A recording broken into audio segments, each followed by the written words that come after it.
Available in the iTunes Store and Android Market. You can cheer loud and proud for the Yellow Jackets because First Arkansas Bank and Trust has you covered. See a branch for more details. Equal Housing Lender, member FDIC.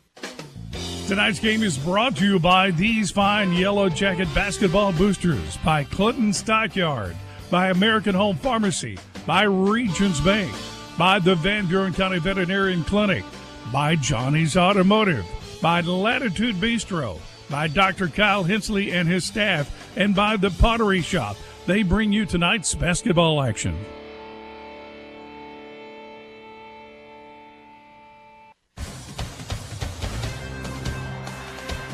Cirques Arena on the campus of Little Rock Hall High School. We're back to action here. It's been all Clinton here in the girls' game so far. They lead 28-6. And another possession by Little Rock Hall that goes down under 10 seconds on the shot clock, and the Jackets have it, and they're on the run. And Kinley Keith all the way to the basket. No good, but there's Gifford for the putback, and she's fouled, and she'll head to the line. Good hustle by Katie Gifford getting down the floor and getting that rebound. I stopped and talked to Darla McJunkins at the bank yesterday. She was telling me a little bit about Katie, and I told her, I said, in that game Tuesday night, that senior night, I was thinking that Katie might have could have played a little bit more in that game. She was in early, some and some late, but not a lot of minutes in between. She'd already just told me, she said Katie was really sick that night, and that's the reason. And then she was so sick on Wednesday that she couldn't go to school. She was really sick at home. So Darla said, we hope we can get her well this week, and maybe Thursday night, not even have to push it. Let's get her ready for the regional tournament. But yeah, I saw the Facebook post her mom put on. We didn't know at the game on Tuesday night, but she had a really rough day on Tuesday, and she's a real warrior just to make it to the arena that night. So she is. She's on the floor tonight, but again, hopefully she or her teammates won't be too pressed tonight by the time this was over, as they can turn their attention to next week. One for two at the line for Gifford. It's 29-6. Balls belong to the Warriors. 5:10 clock running here in the second quarter. 15 fouls on the Yellow Jackets, 4 on the Warriors. Pass inside. Too much defense by the Yellow Jackets. Wasn't a Warrior there. Maggie Gresham has it to Gifford. Her pass to Reese McDonald. Drives the baseline. Tries to pass. It's knocked away by Hall.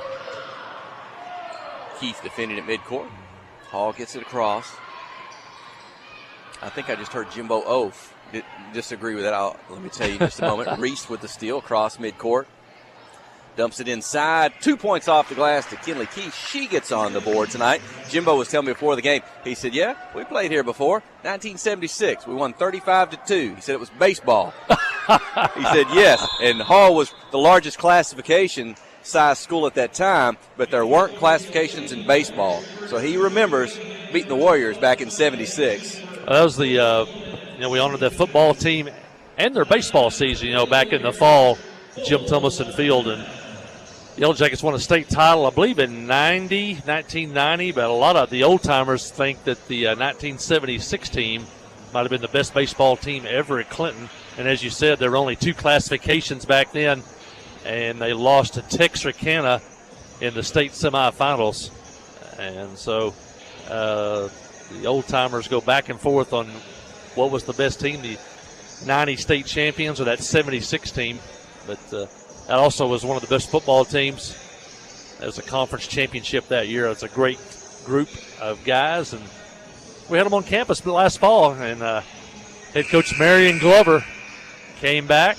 He had the long, distinguished Hall of Fame career at Pine Bluff High School, but he coached 1 year at Clinton, won a conference championship. Never forgot it. And he came back last fall. Many of y'all were there that night at Jim Tummelson Field. Well, out of the timeout, Hall's basketball, 4:25, second quarter, Clinton 31. The Warriors 6. Going to get it down the floor, spin, get in the lane, shot off, a little too hard off the glass. Gifford with the rebound, outlet to McJunkins, left hand, pass ahead to Parks, under the basket, tosses it back out, ends up with Gifford. She's going to dribble down, dump it inside to Standers. City back in the ball game. Can't get this one, but tips out the rebound. Yellow Jackets get it back. Quick ball movement. Right, left, right, dump it back to Sydney. Spin in the lane, get by a defender in front of a second and drops it in. Standridge, another basket in the lane. 10 points tonight? It's 33-6. Yeah, 10 for Sid. She's really good at that spin move now. Caught it and spun to her right, scored there. I don't think the ball touched the floor either on that set of zone offense the Yellow Jackets just ran. Shot and a miss. Offside rebound to Katie Gifford. To McJunkins into the corner. Parks steps back for the three. This one's off the back of the rim. Gifford with it. Back to Abigail on the move. Oh, she turns away. Passes out to Standard. Sydney's going to take it all the way off the glass. Good. She is unstoppable tonight. 35-6. Unselfish play again. Abigail turns down a pretty high percentage shot to get it to Sydney for one even closer. So into the corner.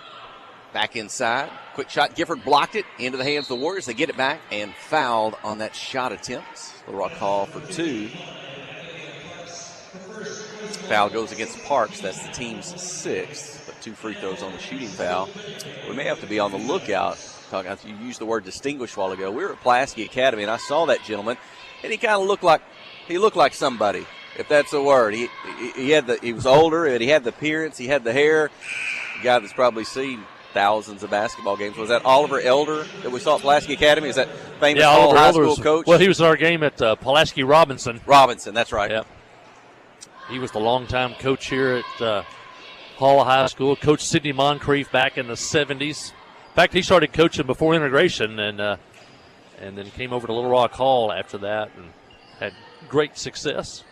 Misses the free throws. Clinton down the floor to Standridge on the spin. This time the official whistles over For our foul. fans that are not alive in the 70s and 80s, Sidney Moncrief, one of the greatest players ever to come out of the state, led the Razorbacks to the 1978 Final Four. They finished number 3 in the country. And then in 79, it came down to Arkansas and Indiana State to go back to the Final Four. Larry Bird versus Sidney Moncrief. Moncrief guarded Bird and kept him pretty much in check the whole game. Indiana State scored on a last-second shot by a guy named Bob Heaton, and he walked with the basketball. No call. Shot, a miss. Standridge, McJunkins down the floor to Parks. Ball knocked out. And then our younger fans will know Bobby Portis Jr., who played here, and they won a state title in just a few years ago. And he won the NBA World Championship in 2021, played right here at Little Rock Hall. Had a little in-between time for the Arkansas Razorbacks. That was Portis. Linville whips it over to Standridge. City's going to get tripped inadvertently. Goes to the floor. Foul called on the Warriors. Interesting story. Hall High is the second high school in Little Rock. Little Rock Central was here, but it was called Little Rock High School. And then in 56, they opened Little Rock Hall, so they had to come up with a new name for Little Rock High School. They started calling it Little Rock Central. And a backcourt violation by the Yellow Jackets, trying to recover the ball near the midcourt. And for a long time, that was a tremendous football rivalry between Little Rock Central and Little Rock Hall. They used to play every year on Thanksgiving Day up until the modern playoffs started. But Little Rock High School became Little Rock Central because Little Rock Hall came into being. And at least one person from Clinton, John Tyre, is a Little Rock Hall graduate. Don't see John here tonight. I don't know if he's listening to the radio with us. I don't know if we might have more in Clinton, but this is where John went to school. If you see him, call him up. Tell him to get the game on the KHPQ Sports YouTube channel or the KHPQ Facebook page. John or his daughter Karen watch the Warriors tonight. This is the, let's see, what would this be, 47? This is the 70th anniversary coming up in March of the 1953 Clinton Yellow Jacket State Champions. Back in those days, there were 2 classifications. If you had football, you were in one. Everybody else went in the other one. Yellow Jackets won the state championship that year. And one of the teams in the 16-team bracket was Little Rock High School, is before it became known as Little Rock Central. So kind of a connection back to Clinton in 1953. And there's your history lesson, kids, for this week. Warriors inbound it. They miss. Rebound by Standridge to McJunkins down the floor. City flashes in the lane, takes the pass, shoots and scores. 2 more for Sydney Standridge. 37-6. Talking about all these former athletes and college players. Throw in Mickey Parrish. Mickey's been up there coaching up Sydney with their parents there, Lacey, former college players, and Sydney's dad, Jared. Make Mickey proud on how Sydney's doing tonight. 2 points by the Warriors. Abigail tries to answer for 3, misses from the corner, gets it back off the rebound. McJunkins from the baseline, just inside the 3-point mark. Katie with 2, and it's 39-8. Katie on the board. 8 different Yellow Jackets have scored tonight. 1:15 to go in the second quarter.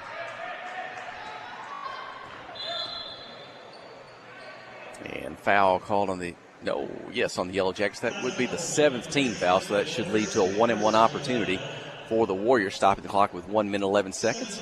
And coming into the ball game for the first time tonight, let's see, Allison Wallace as well as Cameron Keith. Is it Caden Brown? Yep. They will Cam, join Caden, and Allison into the ball game. Cameron Keith, that's the younger sister of Kinley Keith. You got a senior and a sophomore.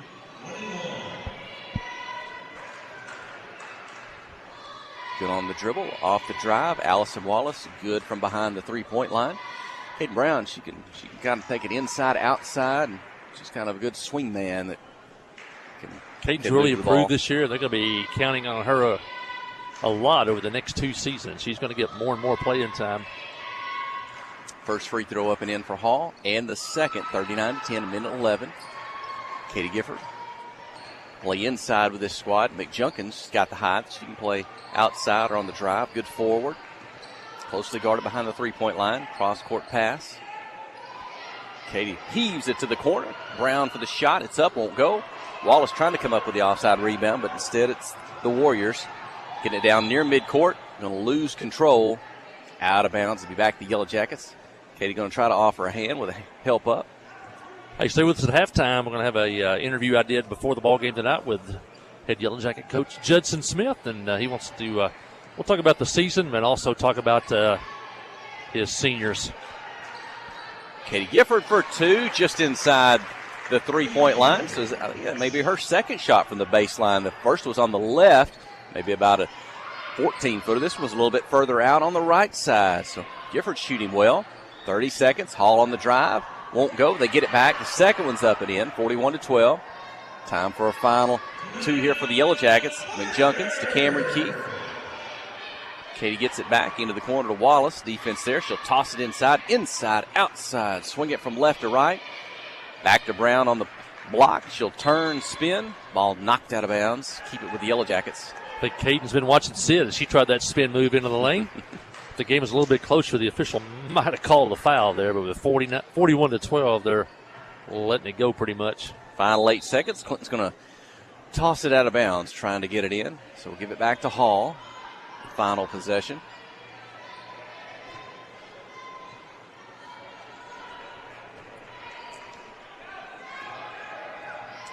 Inbound the ball across midcourt. 5 seconds. Dribble up to the free throw line. The jumper is up. Short. Won't go.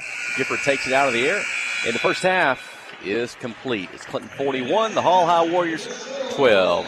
Break here, and then stay with us. You're listening to KHPQ and Clinton High School Sports.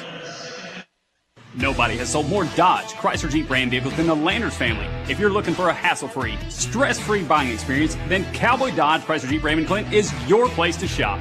If you want to pay too much, buy somewhere else. If you want the car deal you've always waited for, Cowboy Chrysler Dodge Jeep Ram in Clinton is your place to shop. It's quick and easy. Jump online at cowboycdjr.com or give us a call at 501-745-5333. Cowboy up or you'll pay too much. The Blagg Law Firm is a proud supporter of Clinton High School Yellow Jacket sports. When you need an attorney, call the Blagg Law Firm. Whether it's an injury accident, criminal defense, DWI, family dispute, or Social Security disability, Ralph Blagg believes in equal justice for all. Located on Court Street in downtown Clinton and on the internet at blagglaw.com. The Blagg Law Firm, a proud supporter of Clinton High School sports. Tonight's basketball game is brought to you in part by these fine Yellow Jacket basketball boosters, by Arkansas Mountain Realty, by PEH Supply, by TLC Bookkeeping, by Dr. Jamie Beavers Dental, by Ingram Tire, by the Western Sizzlin', by Clinton Drug, and by Main Street Floors. These fine sponsors bring you tonight's game. Nobody has sold more Dodge, Chrysler Jeep Ram vehicles than the Landers family. If you're looking for a hassle-free, stress-free buying experience, then Cowboy Dodge, Chrysler Jeep Ram in Clinton is your place to shop. If you want to pay too much, buy somewhere else. If you want the car deal you've always waited for, Cowboy Chrysler Dodge Jeep Ram in Clinton is your place to shop. It's quick and easy. Jump online at cowboyscdjr.com or give us a call at 501-745-5333. Cowboy up or you'll pay too much.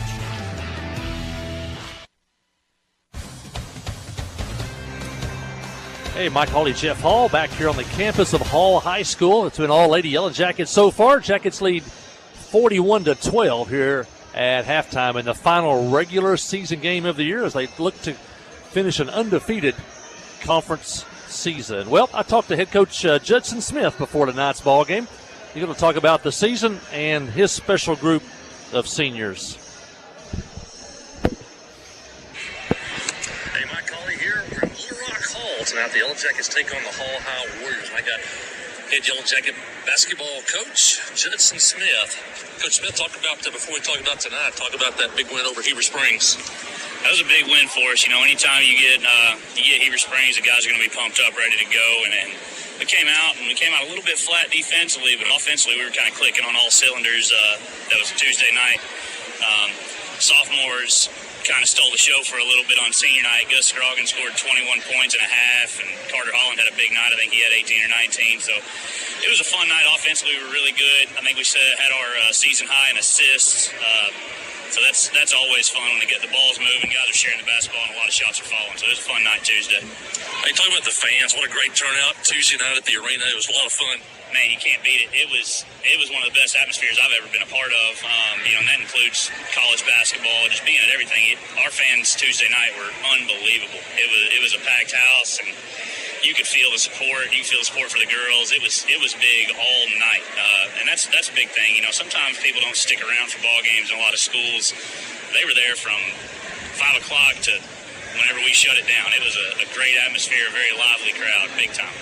You've been around basketball all your life, but it's your first year as the head coach. Looking back over the season, you picked up win number 20 on Tuesday night. That's a big accomplishment at a school, that plays football. And just look back over your whole first year. So far, man, it's been awesome. And we do a lot of reflection. At the end of the summer, we brought in every single guy on the roster, and we talked about goals for the upcoming season. We talked about individual goals and team goals. And I would say on 80% of those team goals, it was to win 15 games or we have a 500 record, above 500 record. And I challenged every one of them. I said, why can't we win 20? Why can't we win 21, 22 ball games? And to come out and do that in year one with this group of seniors and this group of kids, it's been really special. It's been a really fun year, and we want to keep it rolling. Postseason's about here. We want to extend that winning streak, or not winning streak, but we want to continue to win and get that number up there a little bit more. Well, Tuesday night was senior night. Talk a little bit about your seniors. I've got a special group of seniors, and it starts with number one, Brody Emberton. He's our leading scorer. He's top 2 in rebounding, top 2 in just about every statistical category. He's a great player. He's a great kid, really hard worker. We're kind of led by him on the offensive end of the floor, and he set the tone early when I got here. He showed up to every single summer practice, working his tail off. So he's been really special for us. Russ Hensley, obviously a really great player. He's an enforcer type. He's great on the defensive end, touches a lot of passes, rebounds a ton of basketballs. And he's kind of our attitude. He sets the tone with his energy and effort, and he's a big-time player for us. Then you got another starter, Ethan Biggs, who didn't play very much his sophomore and junior season, but there's something about Biggs. When we got started this summer, he was a bulldog, man. He was working harder than just about anybody. He wanted a spot, and he went out and earned it. Really proud of Ethan and the season he's had. Then you got number 14, Titus Johnson, who's, to me, he's one of our biggest leaders. He's a great kid. You're going to have straight-A students. You're never going to have any complaints after Titus.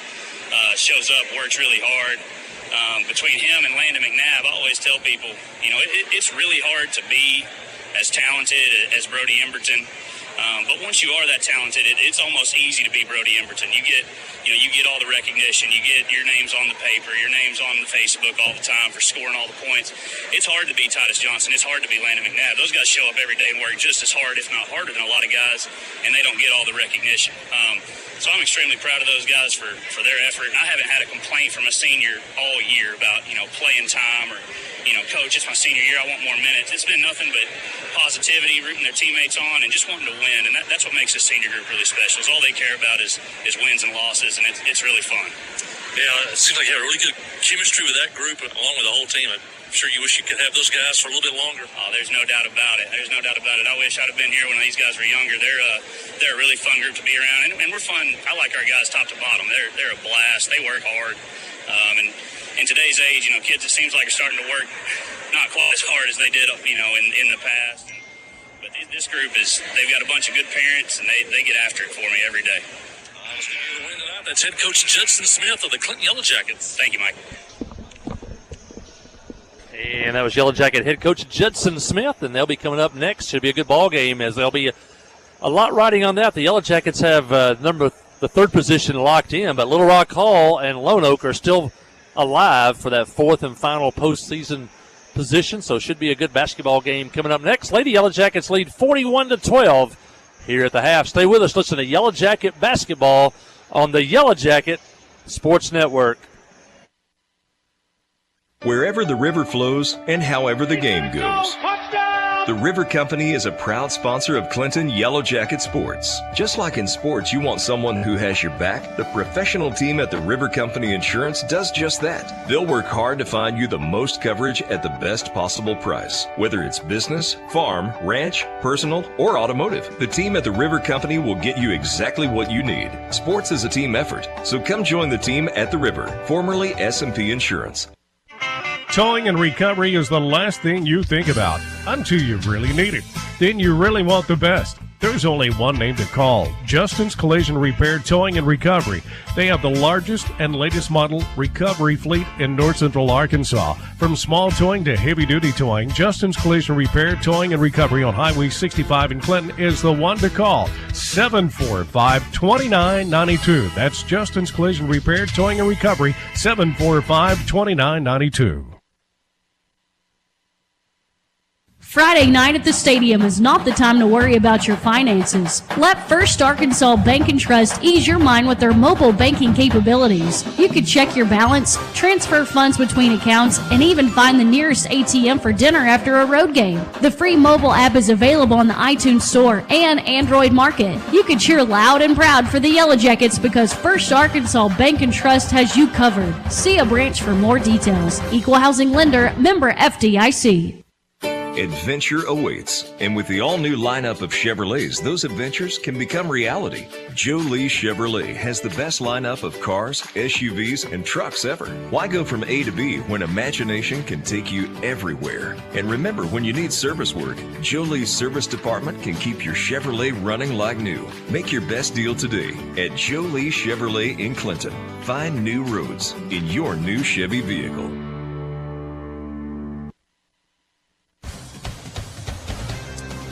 My colleague Jeff Hall back here at Cirques Arena, the campus of Little Rock Hall High School. Almost set for the second half. Yellow Jackets led in the first half in scoring by Sydney Standridge. She had 14. Reese McDonald had 9. Abigail Parks with 3. Kinley Keith with 2. Katie Gifford had 5. And Maggie Gresham 4 on the night. Gracie Limble off the bench for 2. And the senior Katie McJunkins 2 points at the half. Yellow Jackets lead 41-12.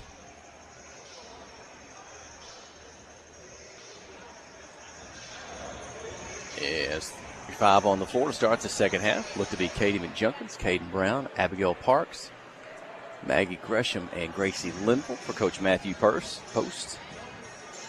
With this inbound the ball, Brown to McJunkins. Pass ahead, knocked away momentarily, out of bounds, and a turnover. It belongs to the Warriors. 2 sophomores. 2 juniors and a senior on the floor for Clinton.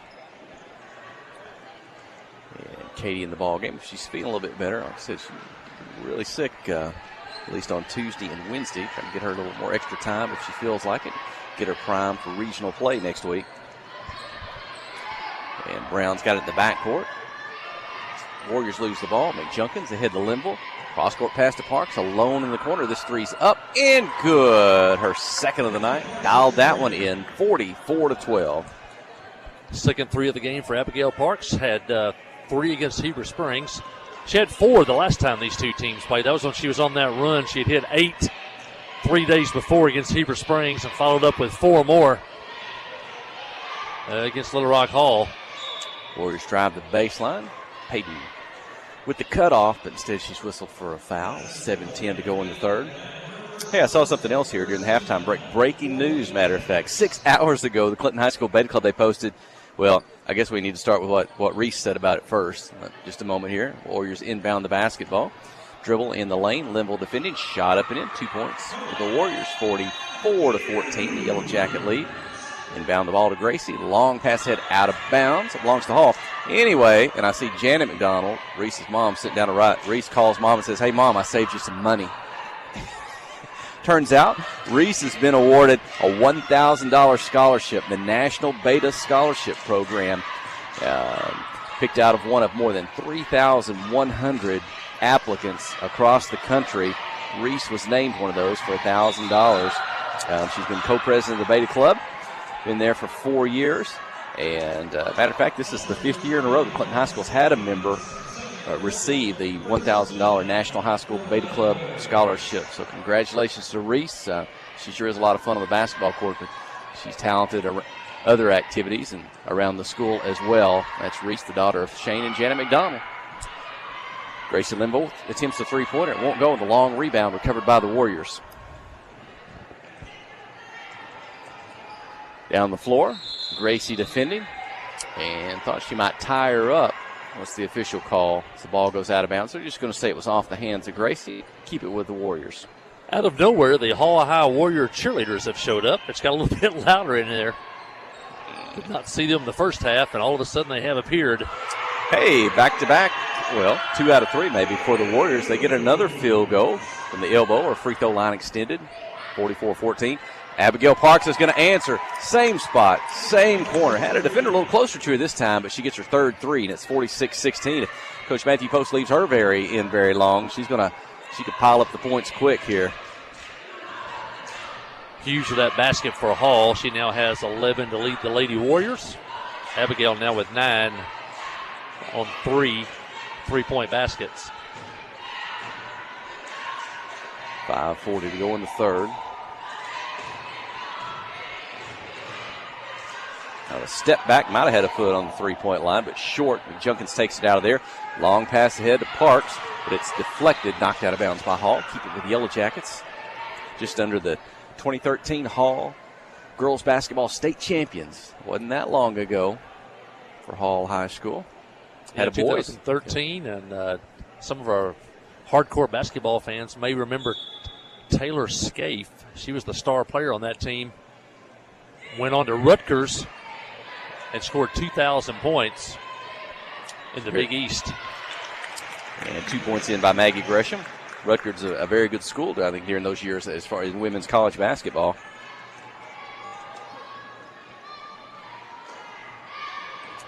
(49-16), the Yellow Jacket lead. Just over 5 minutes to go in the third quarter. Dribble down. Just outside the lane, 2 points for Hall. So scoring a little bit better in the second half are the Warriors. Linville across midcourt. McJunkins to Parks. Catches. Gets it into the corner to Brown. Caden passes. Such quick passing. It's hard to keep up with. Parks takes the cross-court pass from McJunkins and scores another three. 3 here to start the second half. 52-18. 12 for Parks, all on threes. I think the ball touched the floor 2 times in that last offensive possession. You just can't defend that. Quick passing and driving is how you beat a zone defense. And the Yellow Jackets definitely moving the ball. 3-point shot up by Hall. Won't go. Offside rebound. The putback might have been blocked. Misses. Gresham's there. Now a foul's going to be called on another putback attempt. This results in 2 free throws for the Warriors.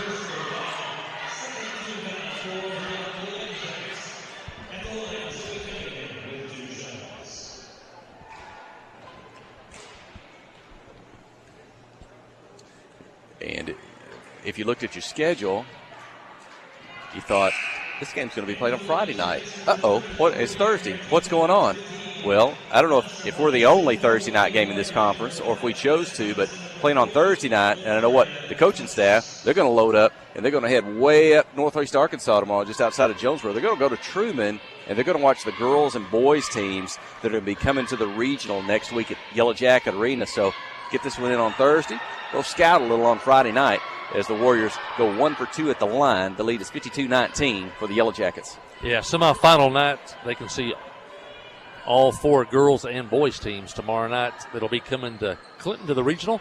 And Caden Brown, the sophomore, says, I can knock down the 3-2. She takes a pass and from the left side gets it 55-19. We do know the Lady Yellow Jackets will play Wednesday at 4 o'clock. We just don't know who it'll be yet. And the boys, I think, will be Thursday at 5:30. It's definitely Thursday. This just brings back memories of regional tournaments. Coach Ricky Cooper, I think of Steve Bradley. We played at Truman one year. The girls played 3 games, won the first one, had to come back and play on Friday, Saturday. I think we played the early game on Saturday. And you and I think Sid King put us up there, and we camped out and spent a few days there as well, enjoyed that. I think Steve Bradley told us where. He said to go to the Mallard. The club was the place to go or something, just from our next to our hotel. Yeah, I think if you wanted to get in trouble. I don't think we didn't go there. I think he said that tongue-in-cheek, the former police officer from Northeast Arkansas. Hey, a steal. The Warriors down the floor off the glass. Good. 55-21, the Yellow Jacket lead. We stayed in Sid's second favorite town after Clinton, Jonesboro. Big ASU graduate and supporter. Warriors with another steal. They get it down the floor. A miss, a rebound inside. Force a shot up, won't go, tipped around. And Brown recovers off to Katie McJunkins. Katie getting a lot of time in here tonight. Getting ready for regionals next week. Out near midcourt circle, closely guarded there. Hughes. Shot up, won't go. Clinton gets it back. Good pass by Cam. And 2-pointer. Cam Keith with a great pass there. And then Kaden Brown with her second basket. I failed to mention maybe who came in earlier. Yes, Cameron Keith, Allison Wallace joining Brown, Maggie Gresham, Katie McJunkins. 2.5 minutes to go in the third quarter. Winning out, Lady Yellow Jackets will finish an undefeated conference season, back-to-back conference champs. They did share, they were co-champs last year with Mountain View, but then went on and won the district and the regional tournament. So at the end of the year, I think by far Clinton was the best team in the conference. Reminds me, we've talked to her once on the air this year. Was it the only thing that kept them maybe from being conference co-champions was that last-second buzzer beater by Carter Holland's sister, Kennedy Holland, sitting down in front of us tonight, going to watch her younger brother now, a Yellow Jacket, in the next game. Hey, we have converted her to the black and gold Yellow Jackets. Caden Brown with 2 more in the lane, 59-23. Caden off the bench with 7. Defending at the top of the key against Hughes on the drive. The runner, the one-hander up, 59-25. So Hall able to score much better here in the second half than they did the first. Hughes has 15. She was the leading scorer the first time these two teams played when she had 9. Well, Cameron Keith sets for the 3 from the corner. It won't go. Hall with the rebound. Pass ahead. Allison Wallace picks that one off. She's going to turn, spin, dribble. Coming up from behind, one in front. Ball gets loose. Allison recovers, picks it up, needs some help. Down the floor to Anna Williams into the ball game. Ball goes out of bounds. Last touch by Hall. Minute 18 left. Jackets up by 34. This will go into the mercy rule here. The Jackets hang on to this 34. Don't let it get under 30 in the final 1:18. So it looks like, maybe 9 girls to score thus far into the ball game. A lot of time left. Let's see if everybody gets on the board tonight. Getting opportunities. Look for Anna Williams inside. There's Cameron Keith behind the 3-point line, and she gets it. 62-25. Cam's on the board. She's got 3. Under a minute to play in the third quarter. 7th three-pointer in the game for Clinton. As Hall works around the 3-point line. Dribble down, have a step back. About a 16-footer. 2 more points for Hughes. 62-27. Katie back across midcourt already. The senior and the sophomores.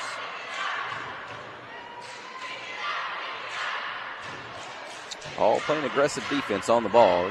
Come out and get close to you. You get close. Allison Wallace in the corner. She's got some space. Oh, her three in and out. Hall with the rebound. Cameron Keith with the tie ball. And the ultimate possession belongs to the Yellow Jackets on the baseline. Shot clock off, 14 seconds left in the third quarter.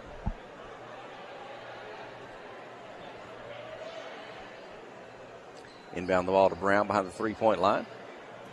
Over to Wallace. She's going to dribble back from the defender. 10 seconds. Quick pass inside to Brown. Catches behind the defender.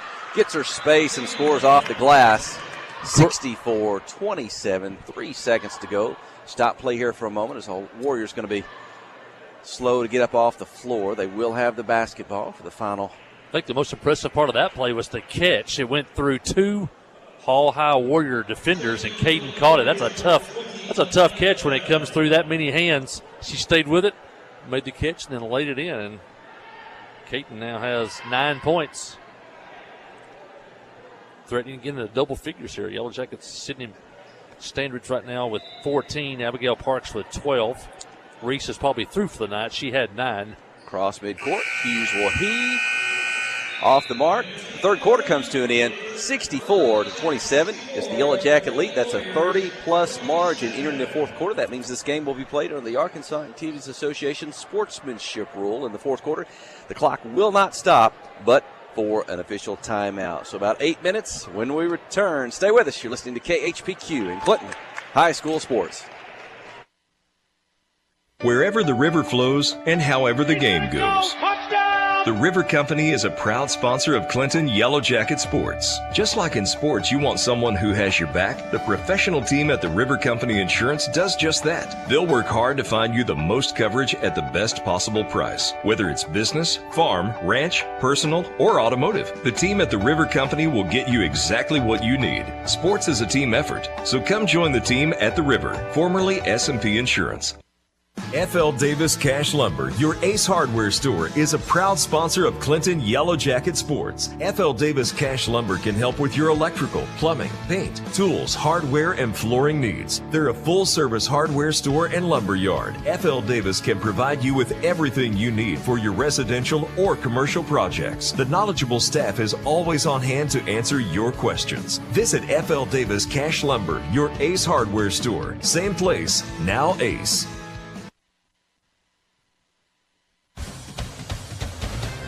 My colleague Jeff Hall at Little Rock Hall. Jackets lead 64-27 as we head into the fourth quarter. The clock will run under the Arkansas Activities Association sportsmanship rule. And I think the Yellow Jackets, Hall High had it. Yellow Jackets forced a jump ball, and they'll have the basketball. Jeff Hall, Jason Lynch says if Abigail Parks comes back in, she was on fire. They will have the Clinton Fire Department on standby. Better have them ready Wednesday, Jason, as we play at home. Have the fire department on standby there.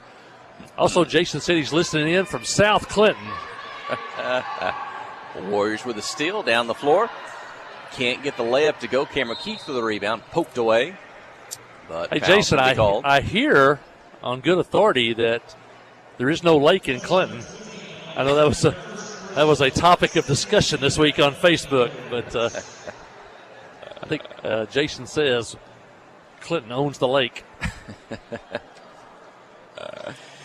Junkins, Wallace, Williams, Brown, and Anna. Keith. Did I get that right? That's the 5 on the floor here in the fourth quarter. Cameron Keith, step back 3, up, won't go, rebound. Williams inside. They'll try to take it away from her. Get foul called on the Warriors. 64-27. Anna Williams with the rebound there. Reached in and fouled her. Jackets will have it under their own basket. Tanya and Dewey Williams. Now, unless they're sitting somewhere else tonight, I don't see them, but I do see grandmother here tonight. She may have made the trip down for the family to watch the game. Kathy Williams. Inbound the ball back to Keith. Right back inside to Brown. The defender comes over the top to knock it away. Hall whistled for the foul. Only the 4th, so a non-shooting foul. We'll inbound it from the baseline. Okay, I got good authority. Jason says we own the Little Red, and it just happens the lake is caught in the middle. we're just going to take that too. So. Hey, great pass inside to Caden Brown. That was a nice spin move. She got around and got up and under the defender. Two more for Caden Brown. Caden Brown. Close to double figures. 66-27. Hey, but next week, next Thursday night, we're going to drive Warriors up, count the basket and the foul. A chance at a three-point play for Hall. Hey, next Thursday night, though, we need to cease fire on the rivalry because you talked about it the other night on Tuesday night. Clinton senior boys, Heber Springs senior girls, they're going to go back-to-back in the region that night. And hopefully, as we often see in regional tournaments, when our conference takes on another conference, kind of the schools from the same conference, the student sections, they kind of team up together and help cheer on the conference. If Heber Springs and Clinton can do that next week, we could have a loud crowd at Yellow Jacket Arenas as we take on those teams from the Northeast. Hey, does Alabama root for Auburn? How does that work? We'll find out on Thursday. Now, good folks over there at Heber. It's just it's a good rivalry. 66-29. Hall back with the basketball. So they'll bring it down the floor. Junkins defending. Nia Parker with it. She'll pass it off. Brown defending. Now Cameron Keith going to drive the baseline. Put it up. Won't go. Cameron with the rebound. She'll keep it herself up the floor. Cross midcourt. Left hand, right hand, left hand. But it's stolen away. Now Hall down the floor. They'll have a run out. Off the glass good. 66-31. As Keith inbounds to McJunkins. Hughes has 21 now. He had 14 here in the second half for Little Rock Hall.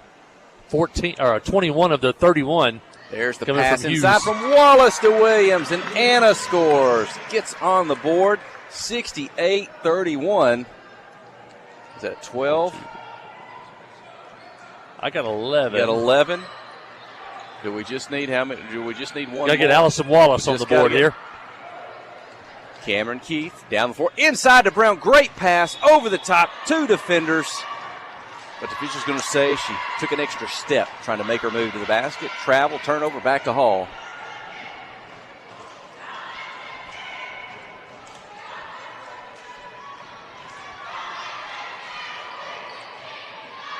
With 3 minutes remaining in the ball game. Foul called. Warriors to the free throw line. Clinton Senior boys coming up next.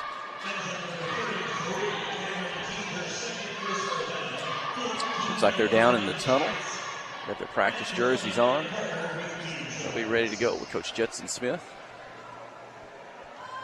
It'll be interesting to see tonight. Yellow Jackets are locked into third. They can't move up or down. But Little Rock Hall, if they win tonight, and boys, they're in. If they lose and Lone Oak beats Pulaski Academy, Lone Oak's in. So a lot riding on the game tonight for Lone Oak. I know the Yellow Jackets want to win to keep up this streak that they're going on and going on a high note going into the regionals next week. But it'll be interesting to see as Hall has everything to play for tonight in this boys game. Free throws by Parker. Makes the 68-33 the score. McJunkins across midcourt. Keith behind the three-point line. Wallace as well. Brown inside. Williams inside. Cameron on the drive. Ball gets knocked away out of bounds. Keep it with the Yellow Jackets. As Coach Matthew Post is on his feet.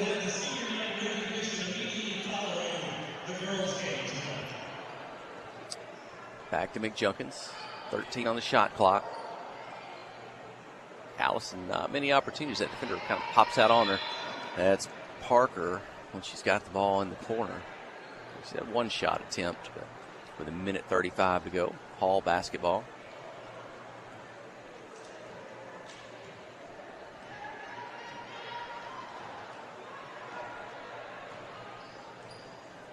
I'm looking down to my right. We were talking about Taylor Scaife. I noticed she's the two-time Gatorade Arkansas Player of the Year. We noticed Maddie, Cabana was nominated for that this year. Did win it. We hope she gets it next year. But tells you the type of basketball player Taylor Scaife was in high school here at Little Rock Hall. Warriors get inside on the dribble. Shot won't go. Tip. Tipped out of bounds. Keep it with Hall. Under a minute to play. Clock running under the sportsmanship rule. 68-33. They'll inbound. Caden Brown defending. Anna Williams. Drive in the lane. Foul called on the move, not shooting yet. Hall will have to inbound it. The clock runs with 40 seconds. Only the 16th foul on the Yellow Jackets.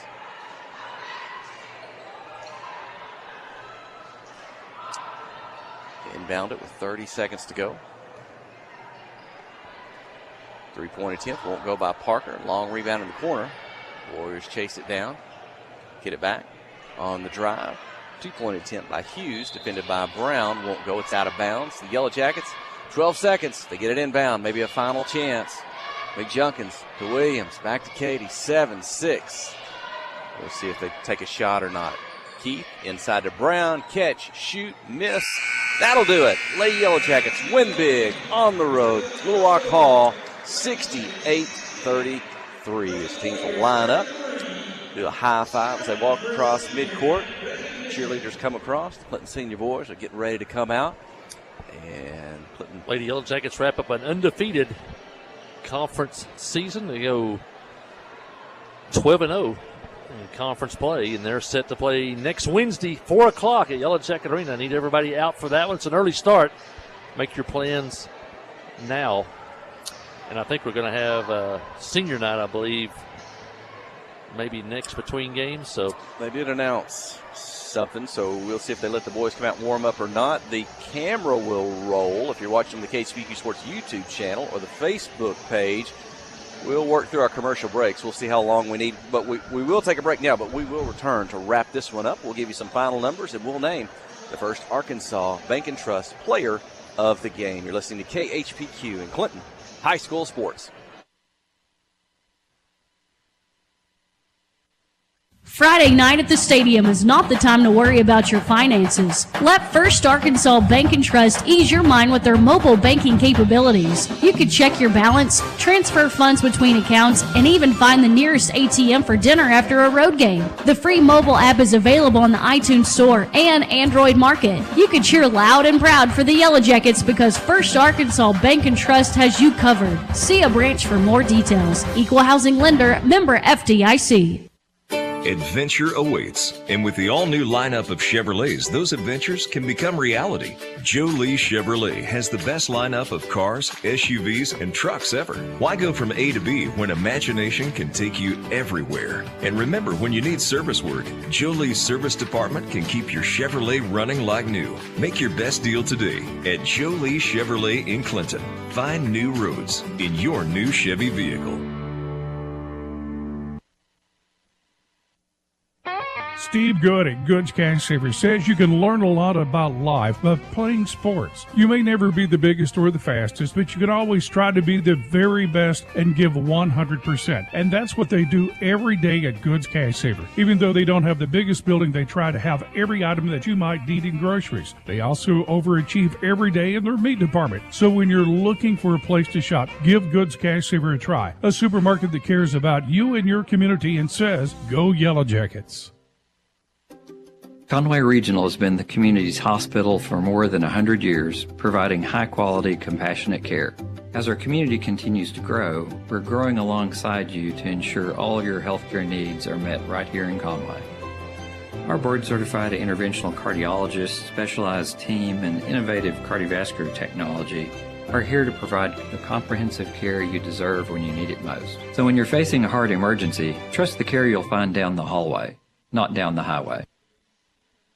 Friday night at the stadium is not the time to worry about your finances. Let First Arkansas Bank and Trust ease your mind with their mobile banking capabilities. You can check your balance, transfer funds between accounts, and even find the nearest ATM for dinner after a road game. The free mobile app is available on the iTunes Store and Android Market. You can cheer loud and proud for the Yellow Jackets because First Arkansas Bank and Trust has you covered. See a branch for more details. Equal Housing Lender, member FDIC. My colleague Jeff Hall back here. Senior girls just wrapped up another victory number 22 with a 68-33 victory over Little Rock Hall. Hall right now, they're having their senior night, senior recognition. You may be able to see that on the live stream. Hall only had 3 players to score tonight. LaVarca Roundsville had 3 points on the night. Nia Parker with 5. And Tia Hughes ends the night with 21 points. She had 21 of Hall's 33 points on the night. The Yellow Jackets had 11 different players score tonight. Anna Williams, 2 points. Cameron Keefe, a three-pointer for 3 points. Katie McJunkins, 2 points. Gracie Linville, 2 points. Maggie Gresham, 6 points. Katie Gifford with 5 points. Kinley Keith, 2 points.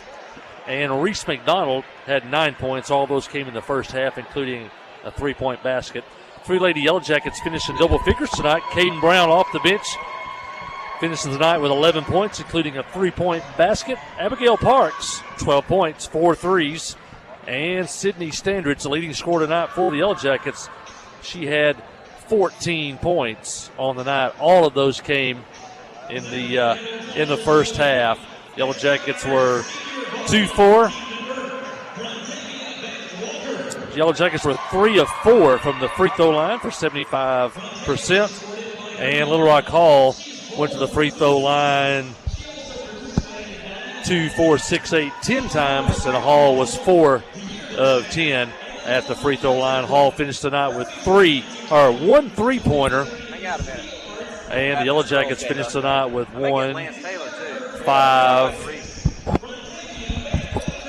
3-pointers on the night for the Clinton Yellow Jackets. Yellow Jackets are now 22-6 on the year. They finished the conference season 12-0. Little Rock Hall falls to 3-14 and 1-10 in conference play. Yellow Jackets up next Wednesday, 4 o'clock in the 4A East Regional Tournament. That will be played at Yellow Jacket Arena. Make your plans to be there Wednesday at 4 o'clock. Well, we'll send it back to the station. And when we come back, we'll talk a little bit about the senior boys ball game. Check it. Hang on 1 second before I leave here. The First Arkansas Bank and Trust player of the game tonight. It'll be the sophomore. Let's go with the sophomore Caden Brown. She had 11 points on the night. And we'll go with the senior Sydney Standridge with 14. Your First Arkansas Bank and Trust players of the game, Sydney Standridge with 14. And sophomore Caden Brown with 11. I think we got a special guest right there. Mr. Taylor, put those on. You're getting to be a regular here. I go to a lot of games. You've got the head of the Arkansas Activities Association with us here tonight, and we're glad to have you with us. And I guess a busy time for y'all because starting next week, it's postseason time. Yes. I just got through looking at the weather, sitting in the stands, already trying to make sure everything's going to be good next week. It looks good, so we're looking forward to it. I don't know, you guys always like that because in the past, those having to make up days and games, I'm sure that's pretty difficult. It's difficult, especially when half the state plays and half the state doesn't. Whenever they can't play, it makes it a lot easier, to tell you the truth. Talk about the staff in the office. What do y'all do during a tournament week? I know you spread out and see a lot of ball games. What's an average week like? We travel all the state, but we also have state swimming and diving going on and state wrestling, so we'll be kind of thin next week. Talk about the football and basketball season. What's it been like for the AAA? Has it been a good smooth year? It's been a good year. I think COVID's finally gone, and I think people feel comfortable coming again. And that's what we've noticed more than anything. More and more people are starting to come back to the games, and that's good. I know we always have a great crowd, but it definitely has really picked up since kind of the pandemic. Yes. And I just think people feel comfortable again. Yep. We'll talk about the spring. We got basketball winding down. Talk about the other spring sports coming up. Yeah, we got soccer, boys and girls, and baseball and softball and track and field. So it'll be a busy spring, but it's good to always get outside after the winter, and we always seems like we have really good teams in baseball and softball, so we're looking forward to it. Well, we get questions all the time. We're really lucky at Clinton with a local owner. We have radio and live stream. Tell the fans they always don't know how can we watch the ball games and the other tournaments around the state. I know the Arkansas Activities Association has the broadcast capability. Yes, and if they'll get on the app, the AAA app, then they can watch any game really across the state because it seems like everybody's streaming somewhere, and we pick that up. and then they can just pick up whatever game they want to watch. It's really kind of changed high school athletics, hasn't it? There's Quite a almost bit. no game you can't see. You're right, and that makes it really easier for fans that can't get off work, but they can still get home and watch it for their kids and their grandparents that can't travel. So it really helps to be able to stay engaged with their team. Any special ticketing? Will they need to go online for the postseason tournaments? Yeah, everything's digital, which will be, same thing. If be Go fan, they can just go to our website and get it straight off there if they want to, and just go to the game they want to see and click on it, and they'll be able to get in. We always try to remind fans that it's kind of a different, what they're used to, a different culture. But I think with technology now, they find out it's easier, I believe, to buy a ticket before you get to the game. You're right, and walk right in. They'll validate it, and you're standing in the line. It makes it really easy. All right, that's Lance Taylor, head of the Arkansas Activities Association, and we'll probably see you next week at Clinton, maybe. Yep, you will. All right, thanks, Okay, Lance. thank you. Yep. You listen to Yellow Jacket Basketball on Q92. Nobody has sold more Dodge, Chrysler Jeep Ram vehicles than the Landers family. If you're looking for a hassle-free, stress-free buying experience, then Cowboy Dodge, Chrysler Jeep Ram in Clinton is your place to shop. If you want to pay too much, buy somewhere else. If you want the car deal you've always waited for, Cowboy Chrysler Dodge Jeep Ram in Clinton is your place to shop. It's quick and easy. Jump online at cowboycdjr.com or give us a call at 501-745-5333. Cowboy up or you'll pay too much.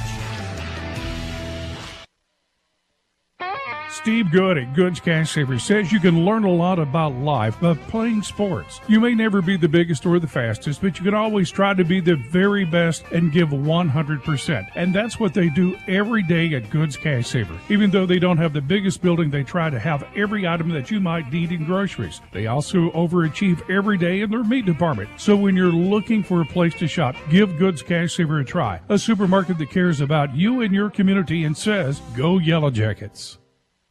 We have partnered with Carti to bring world-class cancer treatment to Van Buren County. Some chemos are between 1 to 2 hours to 8 hours. So when a patient is sick, diagnosed with a cancer, traveling to Little Rock, that's a pretty long day for sick people. Back in the old days, you had to get on the interstate, go to Conway or go to Little Rock to get your chemo treatments. My mom, for a year and a half, was able to take them right here in Clinton, Arkansas. Big peace of mind for my mom. Ozark Health, your community hospital. Hi, I'm Joey Dobbs with State Farm Insurance here in Clinton. We are proud to support Clinton Yellow Jacket Sports, and we're here to support you on and off the field. For surprisingly great rates on auto, home, life, and supplemental health insurance, stop by today. We're located just off of Highway 65 before the Little Red River next to H&R Block. Give us a call at 745-6323 or visit our website at calljoeydobbs.com. Like a good neighbor, State Farm is there. Tonight's game is brought to you in part by these fine Yellow Jacket boosters: Joe and Hash, Art Telco, Troy Gorshowski of Edward Jones, by Clinton Real Estate, and by the Webb Family Auction, Pitty Jean Fiber, and by First Service Bank of Clinton. Tonight's game brought to you in part by these fine Yellow Jacket boosters on KHBQ.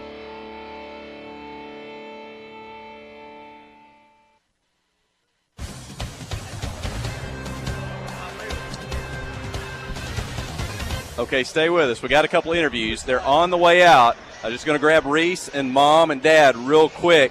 Hey, Reese, during your not just basketball. Mike Hawley was joking with you. Good half tonight. You said good quarter. We didn't get to keep you in long. But we talking during the break. We saw the breaking news. Well, you got the $1,000 National Beta Club scholarship. Congratulations. Thanks.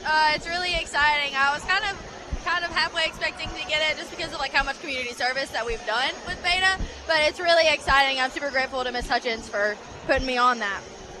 And now Mom's here with. How did Mom find out about that? I called her.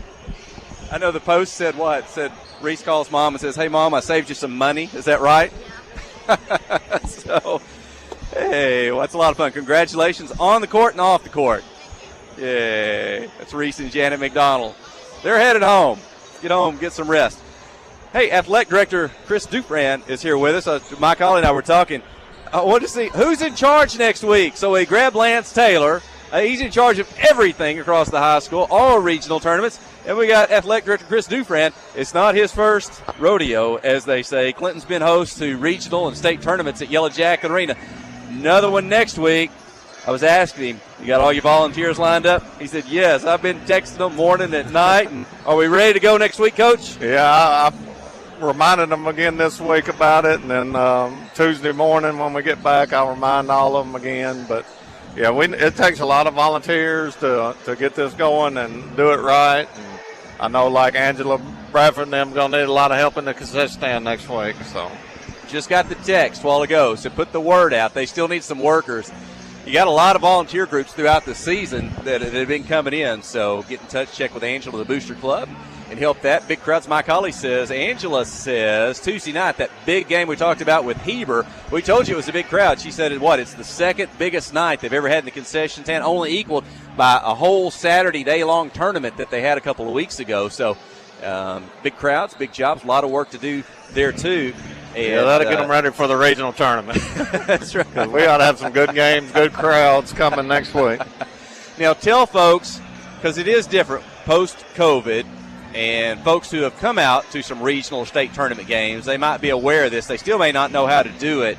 But one thing that is different is you can't just walk up and buy a paper ticket anymore at a regional or state tournament place. So how's that going to work next week at Yellow Jacket Arena? Yeah, it's on the GoFanMe again. GoFan does the AAA tickets. We'll get it all put on Facebook for our game Wednesday at 4, and then the boys play Thursday at 5:30. So we'll have that all out there. But we already have some links from the AAA. We got it on stuff we're going to send out to all the other teams. So we'll have a bunch of computers at each gate so they can. So if you're not real computer savvy or on your smartphone and how to do this at home, they can walk in the lobby. There's going to be a volunteer that's going to be able to help them make that transaction. Yes, but still need a credit card to do that. I mean, so there'll be no cash to buy tickets. So they'll have to figure out a way to do that. And hopefully we'll get it out there next week and everybody can buy their tickets for Wednesday and Thursday already. Okay.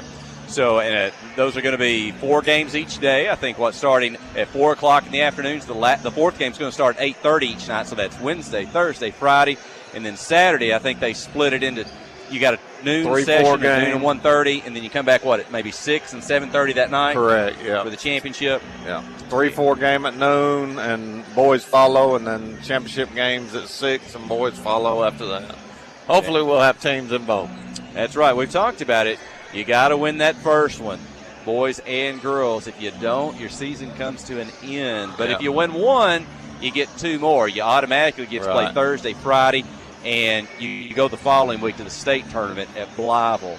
So speaking of Blytheville, those boys are planning on playing for a state championship. They got to come to Yellow Jacket Arena first, down from North Arkansas. Blytheville, Brooklyn's another good school.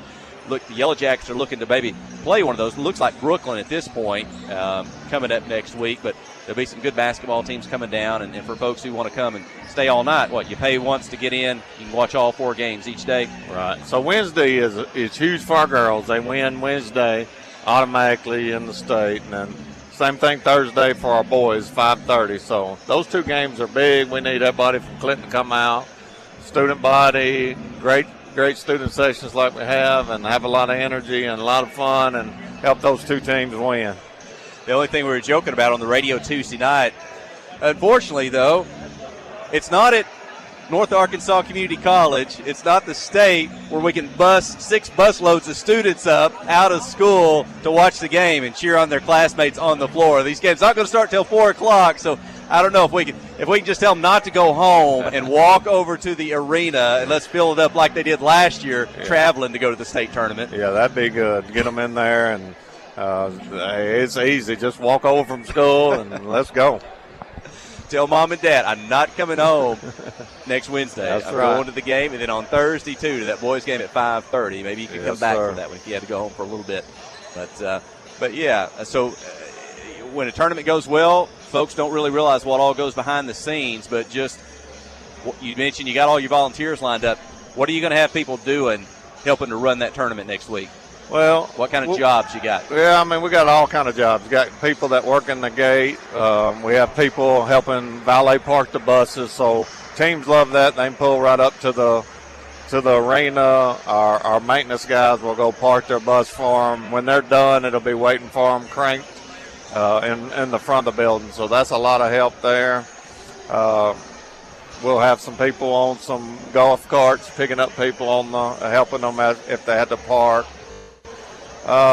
Concession stand's a big job, but just there's just a lot of pre-prep to get it going. And once it gets going, it seems like you relax a little bit, and it just runs itself if you were organized and got it going. So, it just remind people, I didn't get to hear when Mike was talking to Lance Taylor, director of the Arkansas Activities Association, who's the organization that awarded the regional tournament sites and the state tournament sites. It's a bid process, and maybe just tell us a little bit about how Clinton ended up with this tournament and how that relationship is with the local high school and the Arkansas Activities Association in sponsoring this type of event.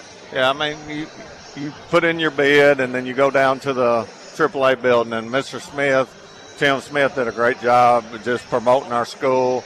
We almost thought he did so good that he got state before that, but we really wanted regionals, which we got. So he did a good job of just presenting that. There is a board of superintendents of about 30 or 40, and they do a secret ballot and vote. So there are about 3 or 4 schools that put in for the regional, and we got it. So. And two, there's going to be a lot of people there, but it's a lot of work for, I know, as far as the financial aspect of it, that's a AAA event. It is. That the revenue from that, I think, goes to the AAA, not necessarily the school or all the folks that are working make it part of that, correct? Sure.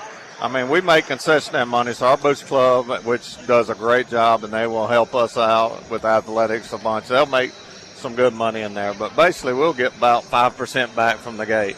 And going back to some of the volunteers, our hospitality room is known around the state.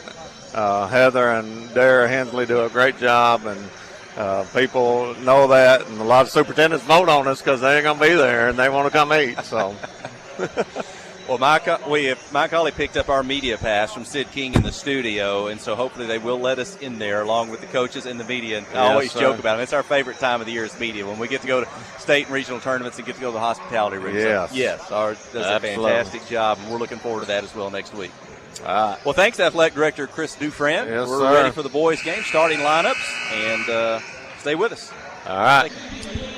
We'll grab Mike Hawley, get him back in, and get you set here for the boys' game.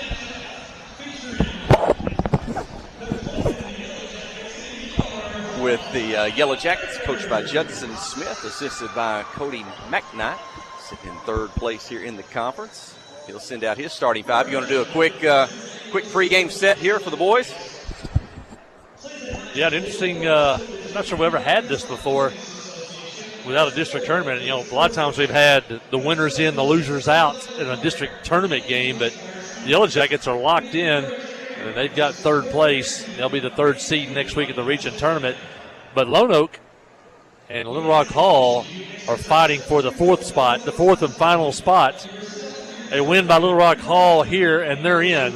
A loss and a win by Lone Oak over Pulaski Academy, and Lone Oak's in because they own the tiebreaker over Little Rock Hall. Little Rock Hall has 7 conference losses. Lone Oak has 8. If they tied, Lone Oak would get the nod. So an interesting game here. And apparently we're going to have the national anthem for the second time today. Let's send it back to the station and listen to Yellow Jacket basketball on. Hi, I'm Joey Dobbs with State Farm Insurance here in Clinton. We are proud to support Clinton Yellow Jacket Sports, and we're here to support you on and off the field. For surprisingly great rates on auto, home, life, and supplemental health insurance, stop by today. We're located just off of Highway 65 before the Little Red River next to H&R Block. Give us a call at 745-6323 or visit our website at calljoeydobbs.com. Like a good neighbor, State Farm is there. Towing and recovery is the last thing you think about until you really need it. Then you really want the best. There's only one name to call, Justin's Collision Repair, Towing, and Recovery. They have the largest and latest model recovery fleet in North Central Arkansas. From small towing to heavy-duty towing, Justin's Collision Repair, Towing, and Recovery on Highway 65 in Clinton is the one to call, 745-2992. That's Justin's Collision Repair, Towing, and Recovery, 745-2992.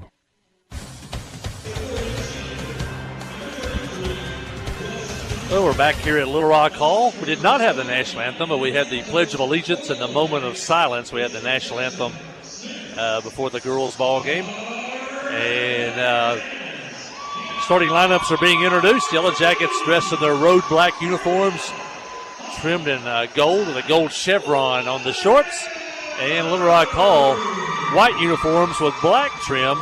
And they are, school colors are black and orange, but their uniforms tonight are white trimmed in black.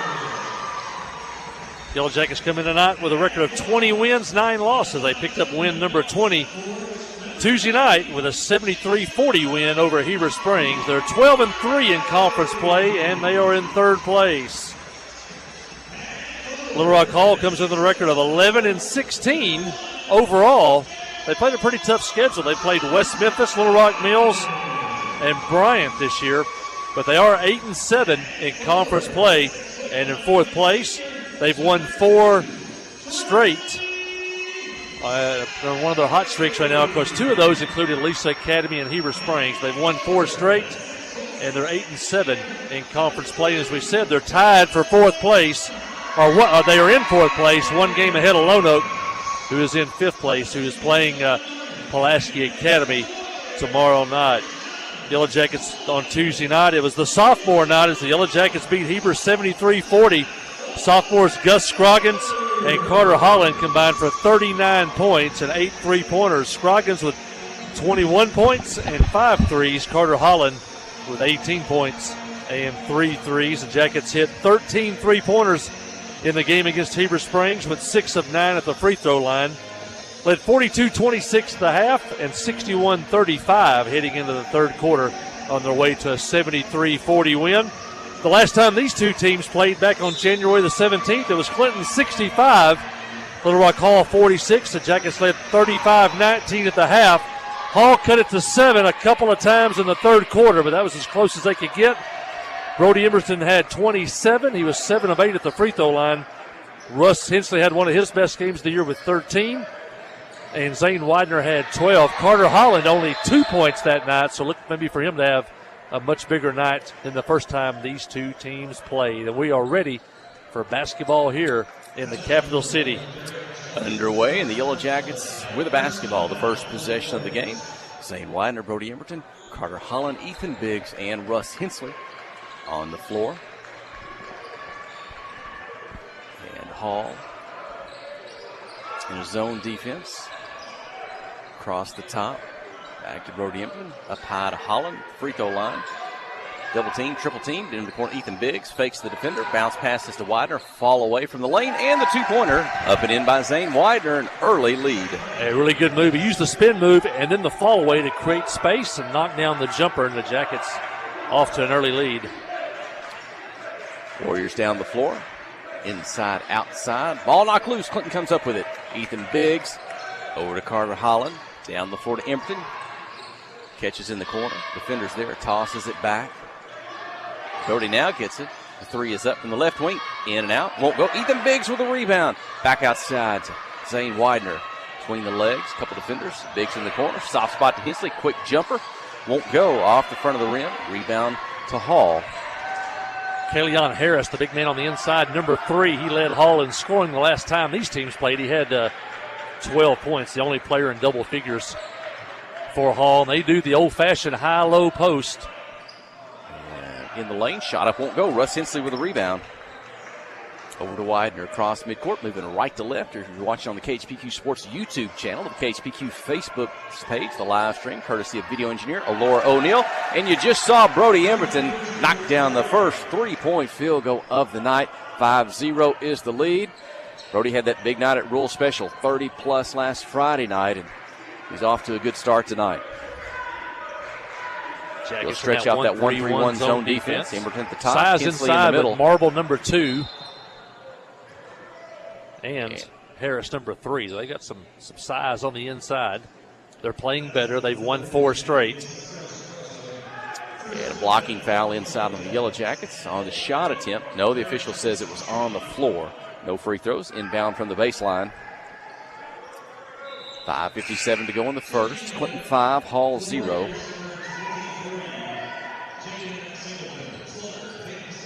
Jaden Slaughter, number 23, already checks in.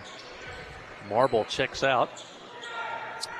And the Warriors will toss it into the backcourt, set their offense.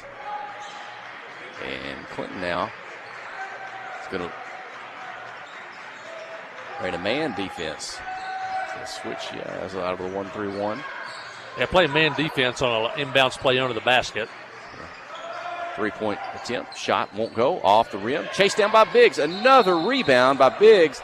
Uh-oh, and when he was trying to get the handle on the ball to start his drive up the floor, official's going to say he carried. He's already the turn it 2 back. rebounds here and a steal here early on in the first quarter.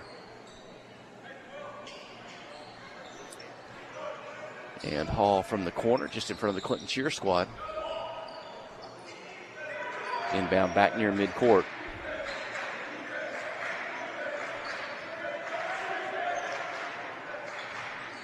Carter Holland defending. Now Biggs at the top. Hall yet to score.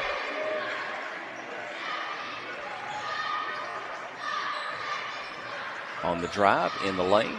Turn, spin, kind of a fall away. Off the glass, good. First points of the night.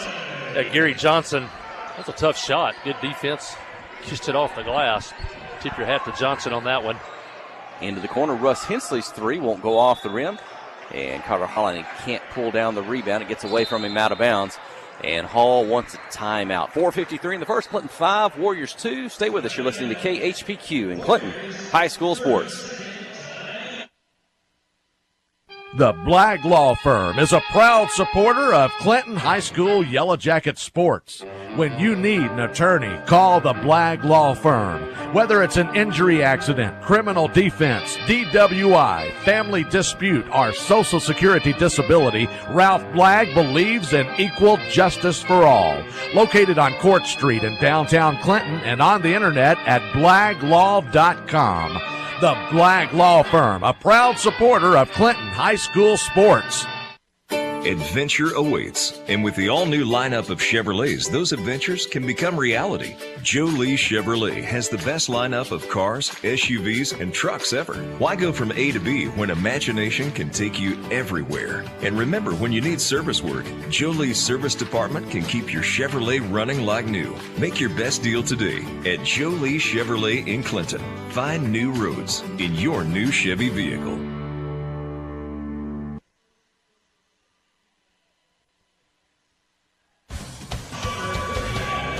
Back to action here. Yellow Jackets took a 5-2 lead. Hall took a timeout, and Jaden Slaughter off the bench into the ballgame with a nice play on the inside, scored through the foul, and Slaughter has a chance here to tie the game, and he does.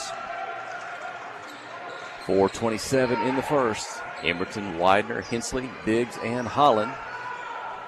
Coach Justin Smith yet to go to his bench tonight. Emberton kind of fakes a 3, keeps his dribble, now gives it up. They swing it to the corner. Widener is going to drive. He loses the ball as he into the defender. And Hall whistled for the blocking foul. That was a tough call there because the ball was almost already out of Zane's hands. And then he made contact with the defender. Jackets get the benefit of the call, though. Block on Hall. And out of bounds and off the coach. But he was in the box, so. Ball out of bounds again. Knocked away by the Warriors. In comes Jasper Burgess for the first time tonight. Ethan Biggs out. Yeah, I think that's Dawson.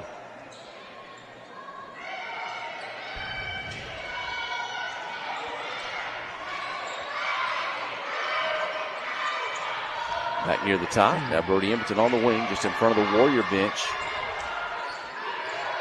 3-point attempt by Carter Holland. Won't go. Jasper Burgess takes it out of the air, misses. Russ Hensley keeps it alive, tips it back to Brody Emberton. He'll dribble back on the three-point line, toss it back into Russ. They'll try to come over the top to knock it away. Foul on the Warriors. Clinton keeps the possession. 5-5, 3:47 to go in the first. Good job, the Yellow Jackets, keeping that one alive.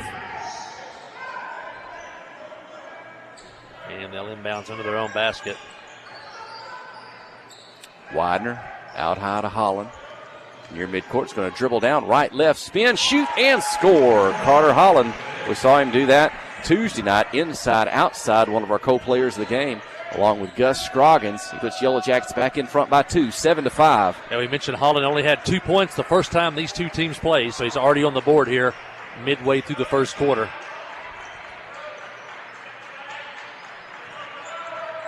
Warriors on the drive into Zane Widener, and Zane whistled for the block.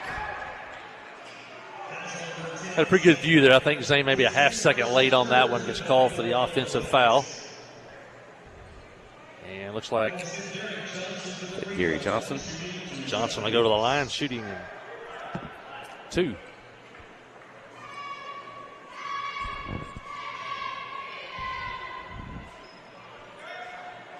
Misses the first one.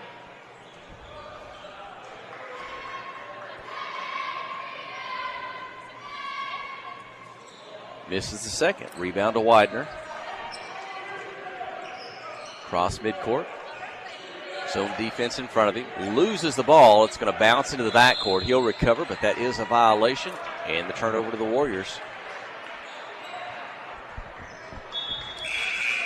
Yellow Jacket crowd still here for the most part after the girls' game.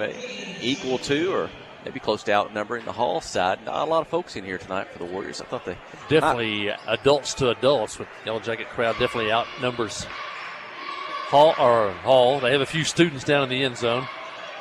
Warriors inside, off the glass, good. They tie it at 7, just under 3 minutes to go in the first quarter. Quickly going their way. Brody Emberton catch and shoot off the pass from Widener. Off the board, but it won't go. Rebound to Hall.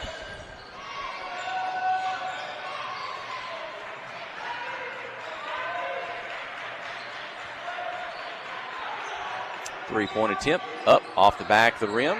But they're going to recover the long rebound. Dribble down the baseline. Pass inside the lane. Shot won't go off the front of the rim. Carter Holland with the rebound. Over to Emberton across midcourt. Defense in front of him. Back to Carter. He'll shoot the 3. Basket good. Holland inside, outside. 10-7. Clinton back in front. Carter with 5. Jackets have 2 threes here in the first quarter. Coming off 13 on Tuesday night. 15 Friday at Rural Special. Jasper Burgess knocks the ball away. Keep it with the Warriors. Just in front of the Clinton cheer squad.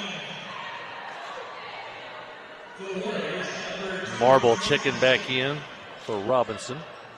Or check that Hall. Harris checks out. Harris yet to score. Leading scorer the first time these two teams played. On the dribble. Now keep it out behind the three-point line. Now drive the lane all the way off the glass. Won't go. Widener with a rebound. Keeping himself up the floor. Defense in front of him. One-handed pass to Emberton. Knocked out of bounds. Clinton basketball. Well, the official pointed Clinton ball, but Brody and the Yellow Jackets were heading the other way. And maybe that is going to be the call. Warrior basketball as Gus Scroggins checks in for the first time tonight, along with Dylan Jones, who's got Widener out, Hensley out. Gus with a big night against Heber Springs. So Gus's dad, Ed Scroggins, earlier. Mom's here as well, Allison. Rebound, Dylan Jones has it down the floor to Gus Scroggins. There's the 3 from the corner. This one won't go. Warriors take it out of the air. Quick pass down the floor. Holland back to defend. Dylan pokes it away from behind. Hall recovers and up and in. Two-pointer in front of the basket. 10-9, the Yellow Jacket lead. Jones up the floor. I saw his parents as well. Scotty and Carla Jones coming in just before the boys' game. Pass inside to Jasper Burgess. Jasper's fouled. 14 fouls on Hall, 3 on the Yellow Jackets here in the first quarter. And second foul on Slaughter now. Both of those coming over the back as the Yellow Jackets try to enter the ball into the low post. And Slaughter looks like a pretty good athlete. He's already got 3 points on the night. Now he'll have to take a seat with 2 fouls. Inbound the ball to Burgess from Jones, and Jasper puts it up in and off the glass, 12-9. So by Dawson, kind of a little bit of a head fake, try to get the defender up in the air. Good job there. If he'd have caught that, tried to score it in one motion, it might have been blocked. 3-point basket, good by the Warriors. That's at Landon Hill. 12-12. We're tied. Under a minute to play in the first quarter. Imperton up high to Holland. They try to come through Carter and knock it away over the top. Singleton going to be whistled for the foul.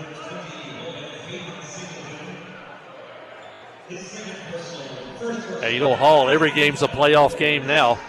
They're playing for their postseason lives, those seniors. For Hall, a loss tonight and their season comes to an end. Inbound, Emberton pops out behind the three-point line and knocks it down. Brody Emberton, his second three-point field goal of the night. 15-12, back in front by 3.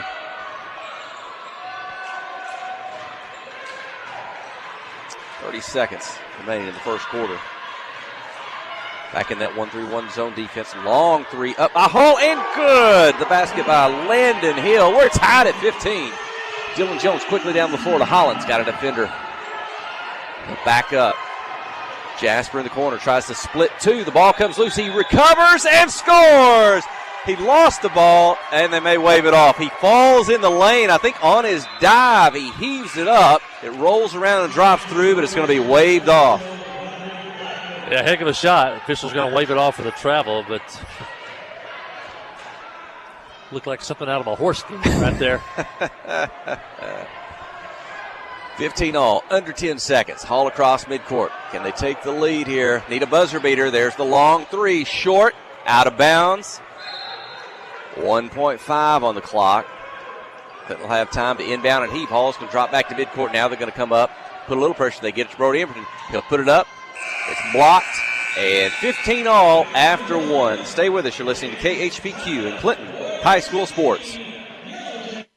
Friday night at the stadium is not the time to worry about your finances. Let First Arkansas Bank and Trust ease your mind with their mobile banking capabilities. You can check your balance, transfer funds between accounts, and even find the nearest ATM for dinner after a road game. The free mobile app is available on the iTunes Store and Android Market. You can cheer loud and proud for the Yellow Jackets because First Arkansas Bank and Trust has you covered. See a branch for more details. Equal housing lender, member FDIC. Wherever the river flows and however the game goes.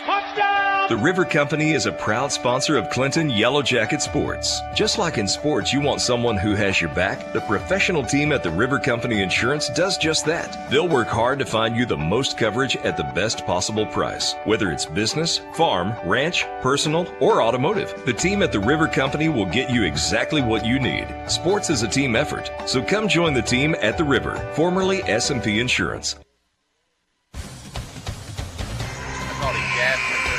Well, we played to a draw here after one quarter at Little Rock Hall. It's 15 all.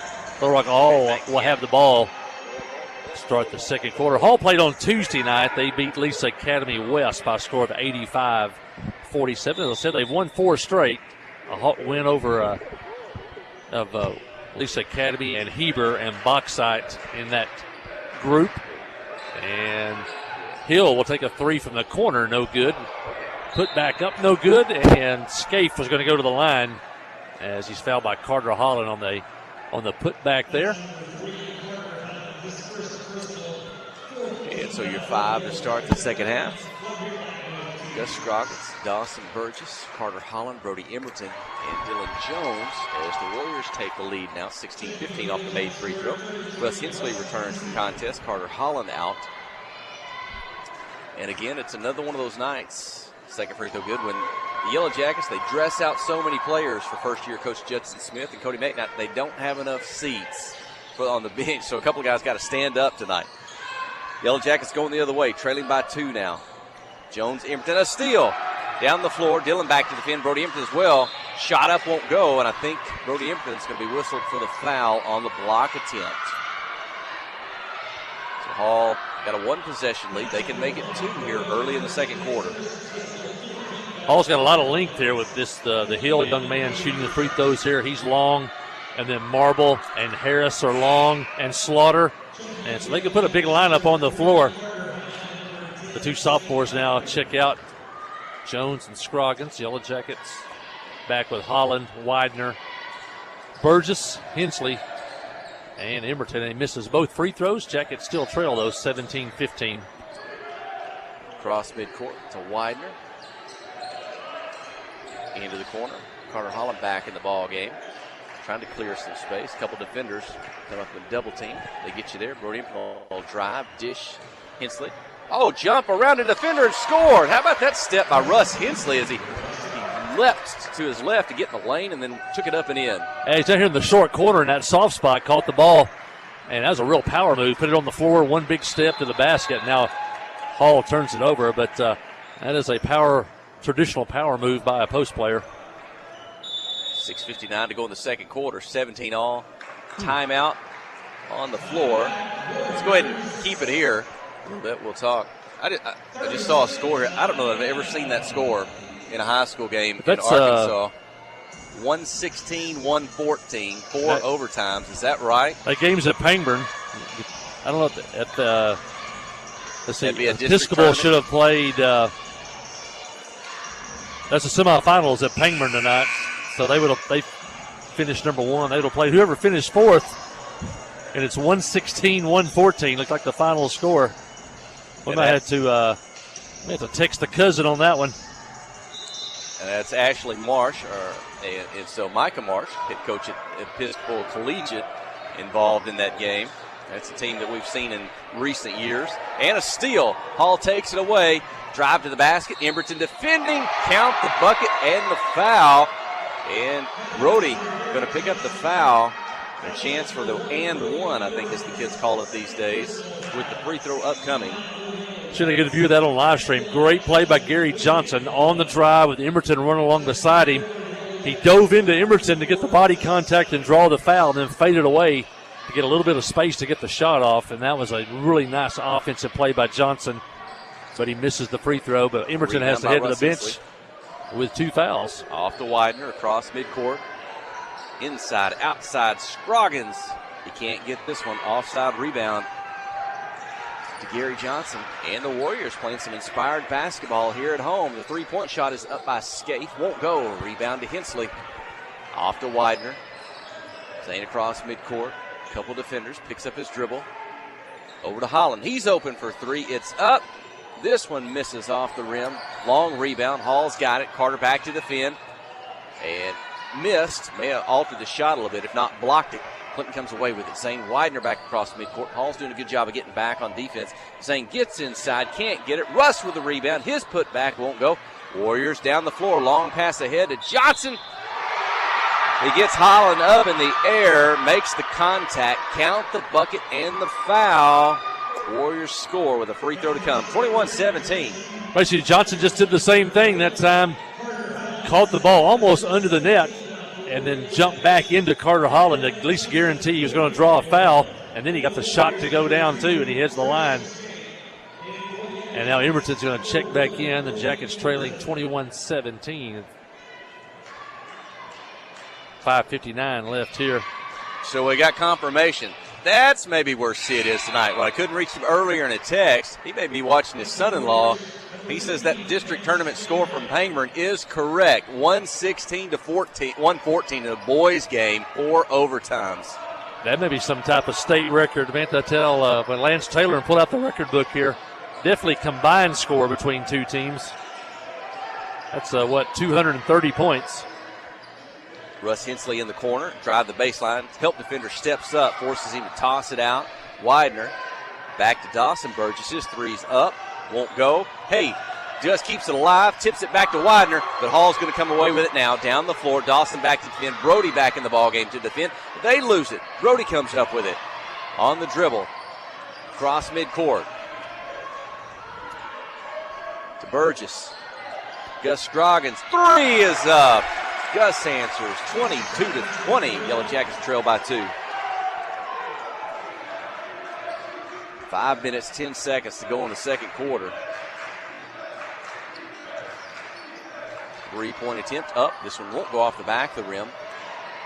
Hall gets it back.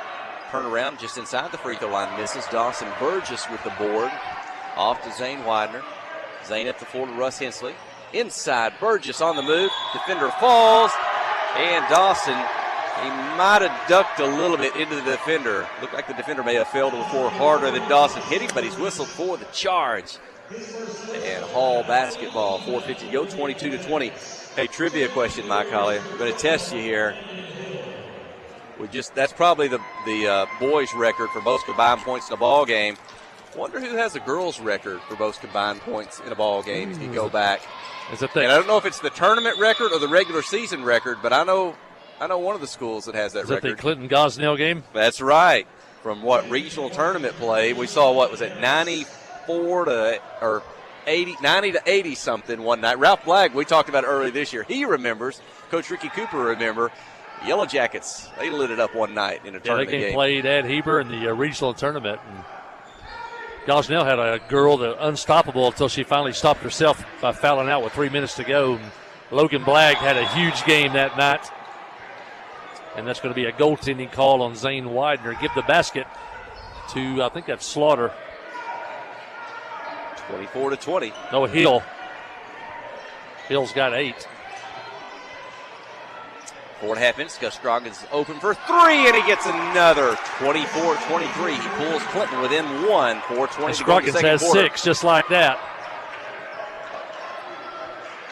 We got a source on the scores table at Pangman. We're going to get some details before this one's over. We got 2 cousins that work the table there at Pangman. Drive, 2-pointer up and in by Hall. Maybe fortunately, unlike years past when Clinton was 3A, Gus Scroggins catch and shoot 3. Another one. Gus's 3rd of the night. He ties the ball game at 26. A sophomore for the Yellow Jackets. Right now, we'll trade them 3 for 2. In the lane, inside, down just outside the lane on the block. Warriors going to throw it away.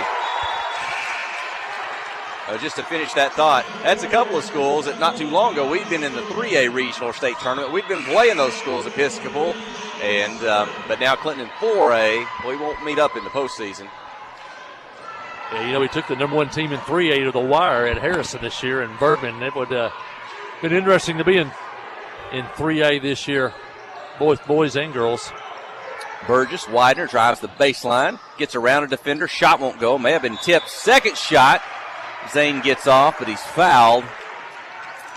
And into the act of shooting, 2 free throws for the junior, Zane Widener. First free throws of the night for Clinton. Hall has already shot 2, 3, 4, 6, 8, 9 so far tonight. Zane gets the first, he'll have a second.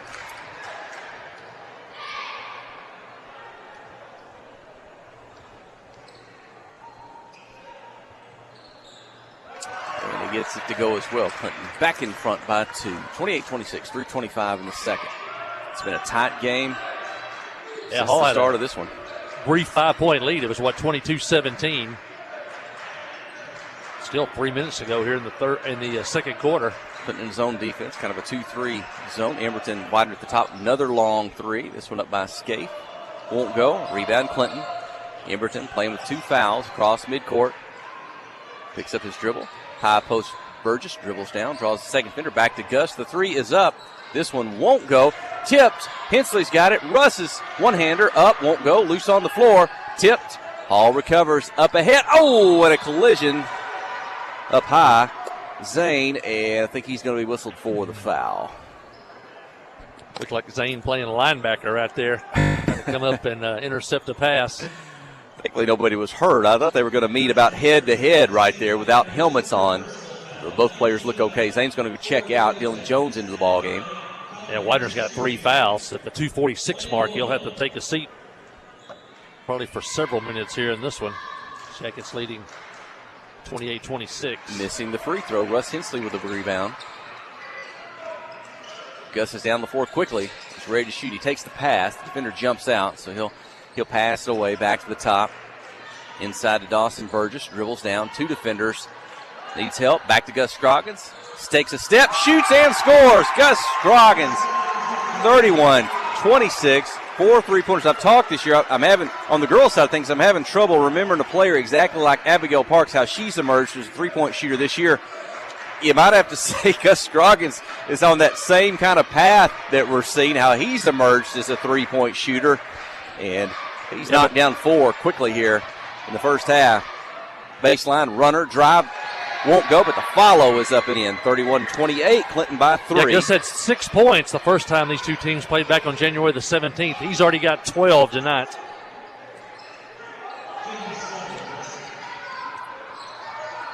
Brody Emberton on the drive, takes one defender. Reach-in foul, maybe the second defender commits, and that should be the 7th team foul on Hall, leading to a 1-on-1 opportunity for the senior, Brody Emberton. 7 threes for the Yellow Jackets. They've hit 28 in the last 2 games. They've now hit 35, and we're not even to halftime of this game. Misses the free throw, ball out of bounds. It belongs to Hall.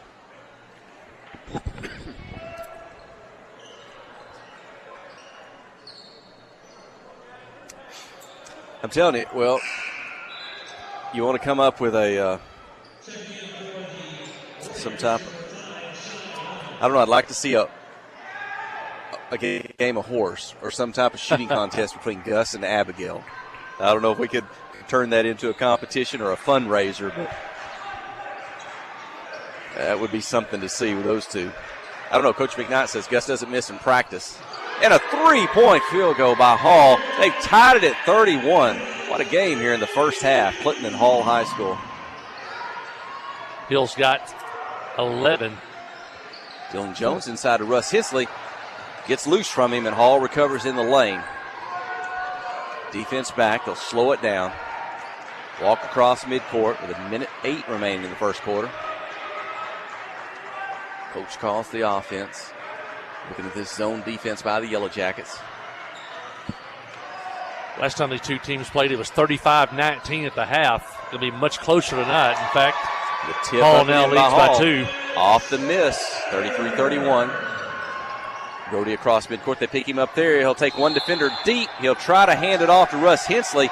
And Brody's going to be whistled for the charge as he into the Warrior. And what, that's going to be his 3rd foul. I think Zane Widener's got 3. Carter Hollins in, Emberton out. So Clinton in a bit of foul trouble here in the first half. See how the effect that has on the game in the second half. As you don't expect to see Widener or Brody return for his final 30 seconds. Clinton trails by 2. Warriors the lead and the ball. Shot clock in play though. They can't run out the clock. On the drive, does he take the charge? There it is. The answer on the drive. Who took that? Did Russ Hensley?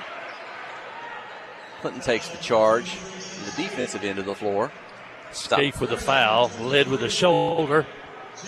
And the Jackets 24 seconds. The final 20 seconds here. Shot clock off. Can they tie or take the lead? Dylan Jones, Carter Holland.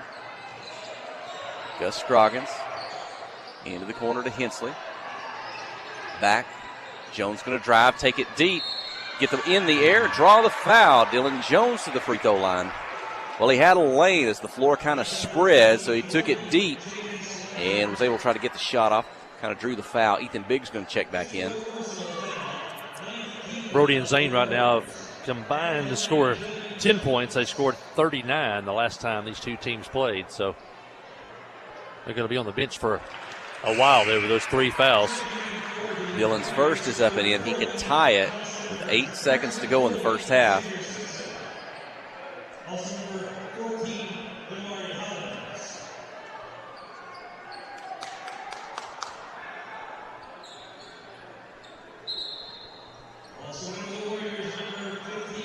Substitution by Hall. So they're going to swap out players.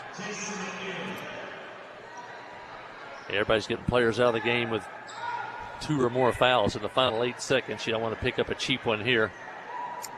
And Dylan Jones ties it at 33. Good job by Dylan Jones. He'll check out. Ethan Biggs returns, the senior. As Hall inbounds the ball, 7 seconds, 6, 5, across midcourt. Right side, long 3, it's up. Off the back of the rim, won't go, and that'll do it. We're going to go to the locker room tied, 33 all. Clinton and Hall High School, Midtown Little Rock. Glad you could be with us out on the radio or on the live stream. We'll take a break. Stay with us. You're listening to KHPQ in Clinton High School Sports. FL Davis Cash Lumber, your Ace Hardware store, is a proud sponsor of Clinton Yellow Jacket Sports. FL Davis Cash Lumber can help with your electrical, plumbing, paint, tools, hardware, and flooring needs. They're a full-service hardware store and lumber yard. FL Davis can provide you with everything you need for your residential or commercial projects. The knowledgeable staff is always on hand to answer your questions. Visit FL Davis Cash Lumber, your Ace Hardware store. Same place, now Ace. Hi, I'm Joey Dobbs with State Farm Insurance here in Clinton. We are proud to support Clinton Yellow Jacket Sports, and we're here to support you on and off the field. For surprisingly great rates on auto, home, life, and supplemental health insurance, stop by today. We're located just off of Highway 65 before the Little Red River next to H&R Block. Give us a call at 745-6323 or visit our website at calljoeydobbs.com. Like a good neighbor, State Farm is there.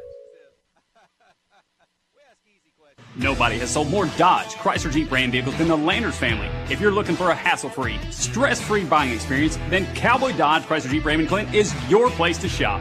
If you want to pay too much, buy somewhere else. If you want the car deal you've always waited for, Cowboy Chrysler Dodge Jeep Ram in Clinton is your place to shop. It's quick and easy. Jump online at cowboycdjr.com or give us a call at 501-745-5333. Cowboy up or you'll pay too much. Towing and recovery is the last thing you think about until you really need it.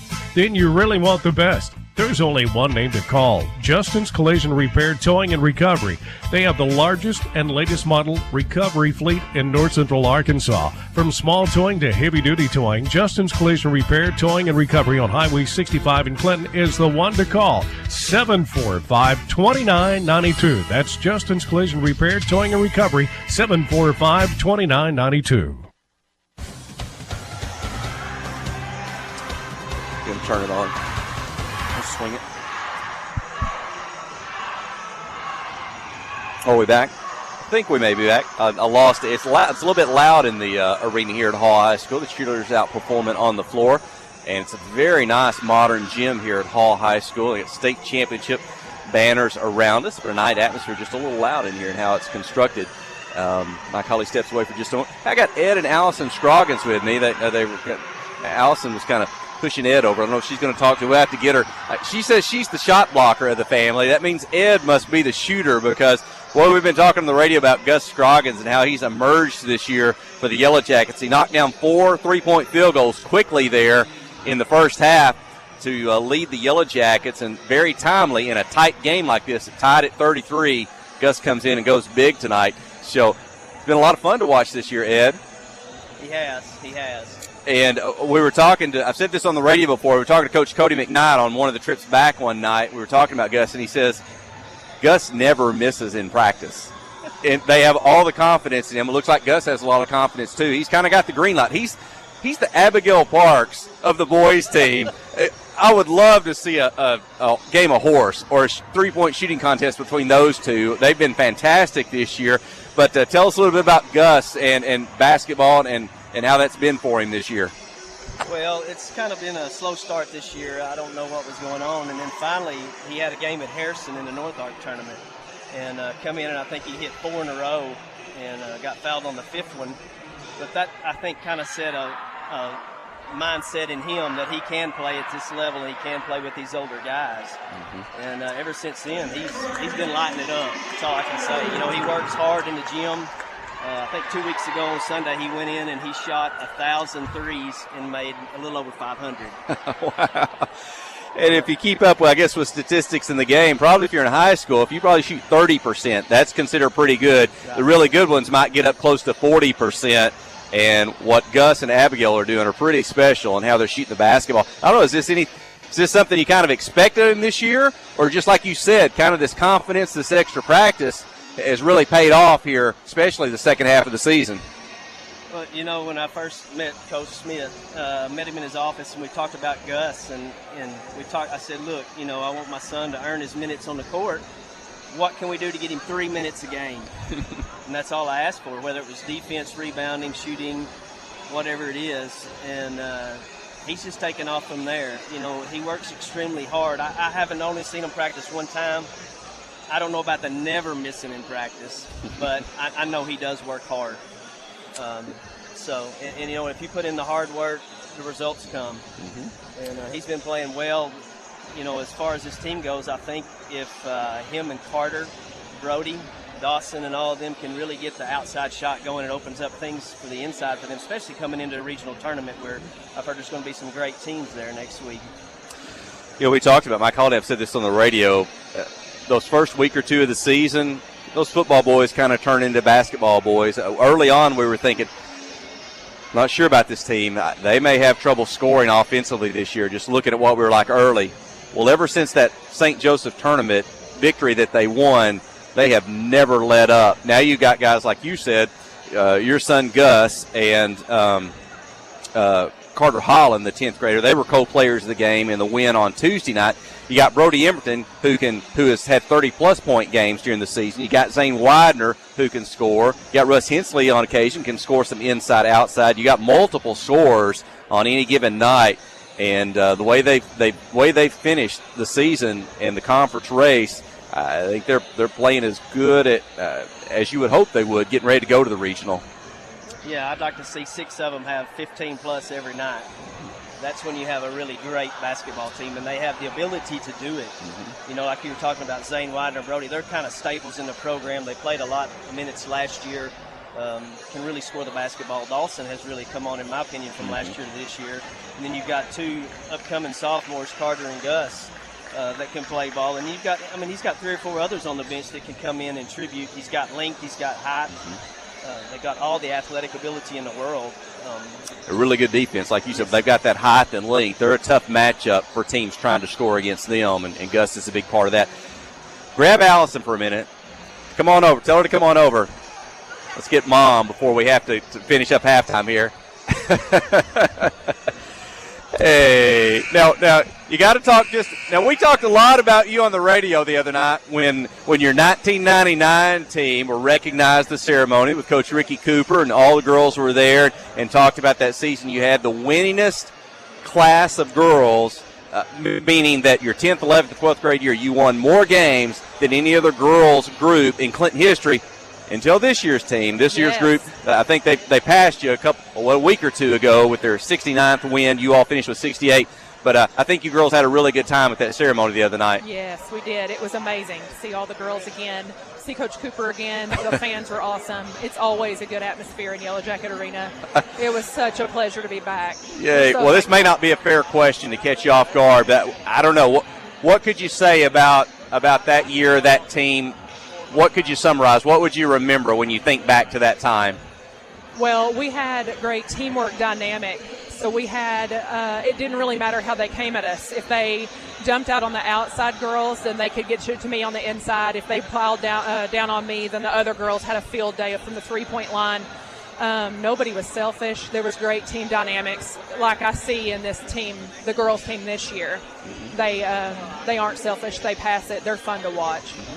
Well, when you walked up and I was going to get you both to talk, you were pushing Ed, go talk. I was saying, well, I got to talk about somebody who taught Gus to shoot. And you said, well, you're the shot blocker. We did talk about that on the radio, the year of double-doubles that you had, either in points or blocks or rebounds or things like that, and back when you played.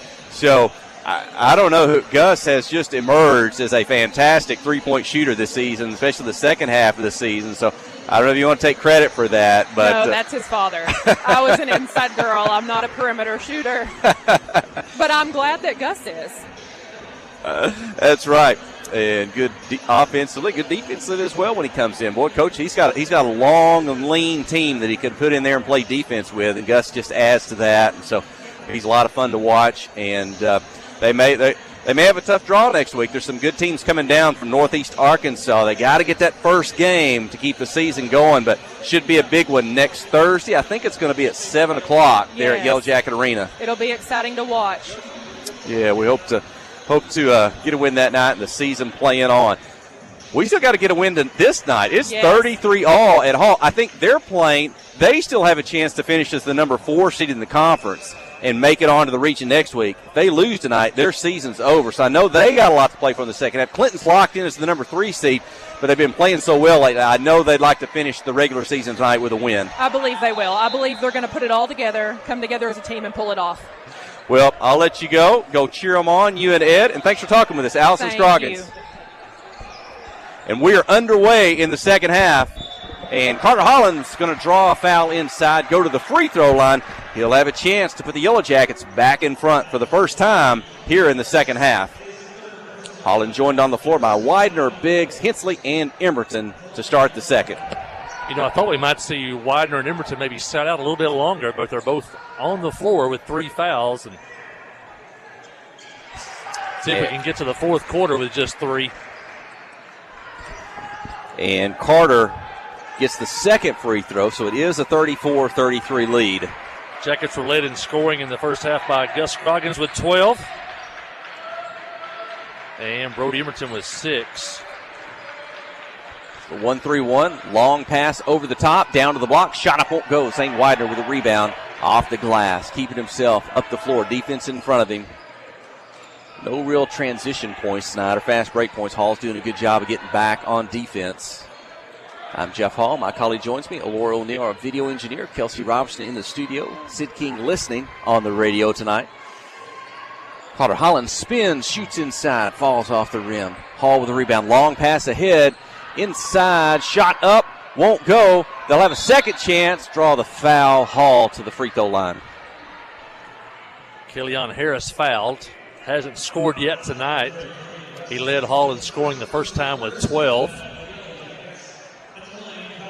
Got to mention with Brody and Zane, you got to kind of have to back off on defense with those 3 fouls right now. And then on offense, you got to pick your spots when you drive to the basket. You can't run into an offensive foul. We got to keep you in the ball game. First free throw ties the ball game. The second misses. It's 34-all. 7 minutes to go in the third quarter. If you just tuned in, Little Rock Hall playing for their basketball life tonight. A loss and their season's over, a win. And they move on to the regional tournament next week. Yellow Jackets, of course, already locked in at number 3. Zane Widener on the drive. They'll peel it off, blocking from behind, but he gets it loose in the lane. He'll have a second chance. He tries to clear some space, but his second chance is blocked, and Hall recovers. They've got some height as well, some long and lean inside. And that time, you just had too many long arms above Zane Widener to block a couple shots. This 1-3-1 defense is going to push the Warriors deep on the floor, out near midcourt. As they throw it over the top, side to side. Yeah, we've been seeing teams trying to screen Brody at the top. Not Hall. They're just going to try to throw it over the top of him. Pass to the block, loses the handle. Carter Holland comes up with it on the floor. Quickly out to Emberton. And foul by the Warriors as Clinton was passing the ball up the floor. Second team foul here in the second half. Dawson Burgess into the ball game. Ethan Biggs out. Widener bounce pass to Burgess. Gets the shot up, won't go. Gets his own rebound. Second shot is blocked, but fouled. Got up in the air with the ball and the defender. So Dawson Burgess to the free throw line. Jackets only got to the line 7 times in the first half. Made 5 of those.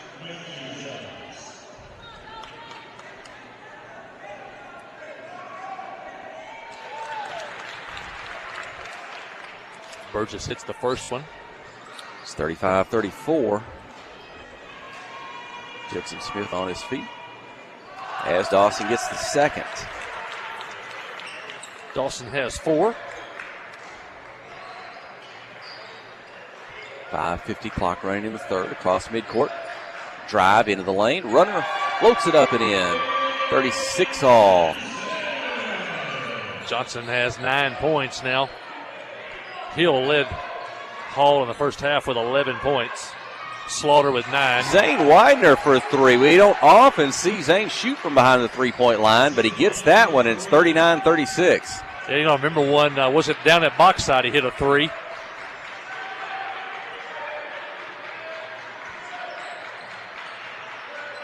Boxside playing at Heber tonight. Boxside upset the Heber Springs girls tonight, 57-51. That's the number 3 team beating the number 2 team. Heber will stay the 2 seed, though, for the regional tournament next week. Widener tries to bounce it into Burgess. Can't get a handle on it. Hall takes it away. Long pass up the floor. Off the glass, good. The basket by Gary Johnson. Hall trails by 1. Quickly going the other way. Russ Hensley catch and shoot 3 just in front of Judson Smith, but it sails long, and Hall recovers the ball. Cross midcourt. Defense back. Set their offense. They got a chance to regain the lead. Bounce pass, high post, turn, shoot, and score. Hall 40, Clinton 39. Slaughter has 11. That ball goes to the wing. Widener has to come out and cover it. Russ and those guys in the interior have got to get to the Slaughter quickly at the free throw line. If he catches it at the free throw line just like that, it's an easy 2 points. Carter Holland on the dribble, right, left, top of the lane. Back to Emberton. Russ goes down. Gets back up. Widener on a spin. Takes it inside. 2 defenders. Ball out of bounds. Last touch by Hall. Probably been a couple of times there. Once on Hensley, a couple of times on Widener. Could have been a foul call. Nothing there. They're letting them play. Hall's going to take a timeout. We'll take it with them. 40-39. 4 minutes in the third. You're listening to KHPQ and Clinton High School Sports.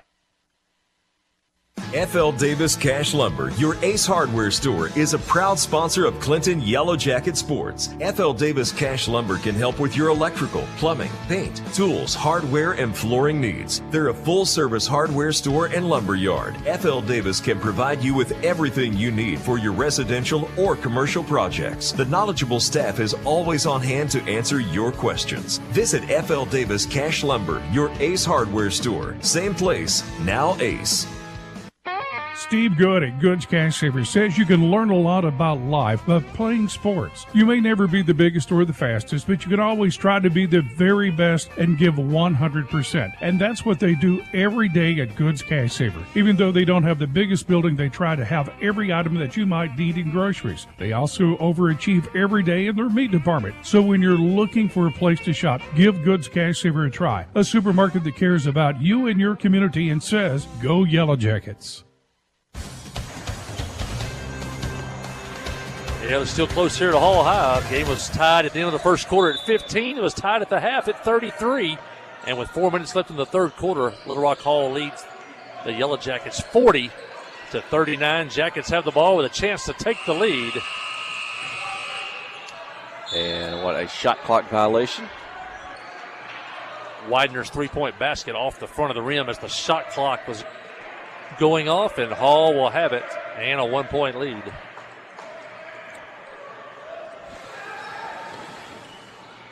Gus Scroggins set to check in the ballgame. The next break in the action. Cross midcourt. In front of the Warrior bench. Back out high.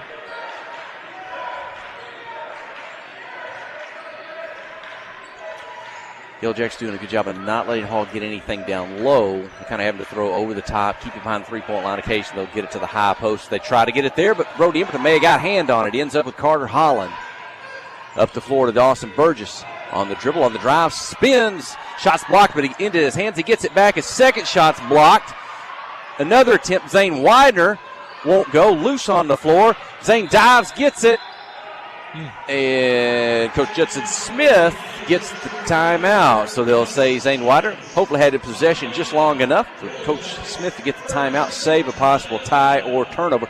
3:02 in the third, 40-39. I don't know, Mike Elliott, did we expect this kind of game tonight? Where we're at, it's been tight the whole way. Yeah, I think the intensity of Hall tonight has really ratcheted up, knowing that there is no tomorrow if they lose. So we've seen their best effort tonight, and they are definitely challenging every shot in the lane. The Yellow Jackets will have the ball when we come back, trailing by a point. I mentioned Angela Bradford listening back home. She said the concession stand, the Hive, will be ready on Wednesday. Come on down, watch the basketball for 4 straight days. Eat at the Hive. And the new item on the menu, the baked potato, is a big hit. Come on down, and you can have that, the loaded baked potato, made any way you want it. Holland on the drive, takes his defender in, gets him up in the air, and scores. Nice finish by Holland. Back in front, 41-40. Yeah, Carter's got 8 points. Only 2 the first time these two teams played, so Carter stepped it up here tonight, and the Yellow Jackets retake the lead. On the dribble, Hall into a double team, forced to toss it back outside. Inside, outside, long three-pointer, top of the key, won't go. Rebound, Brody Emberton. Now the ball and the lead, 2:25 in the third.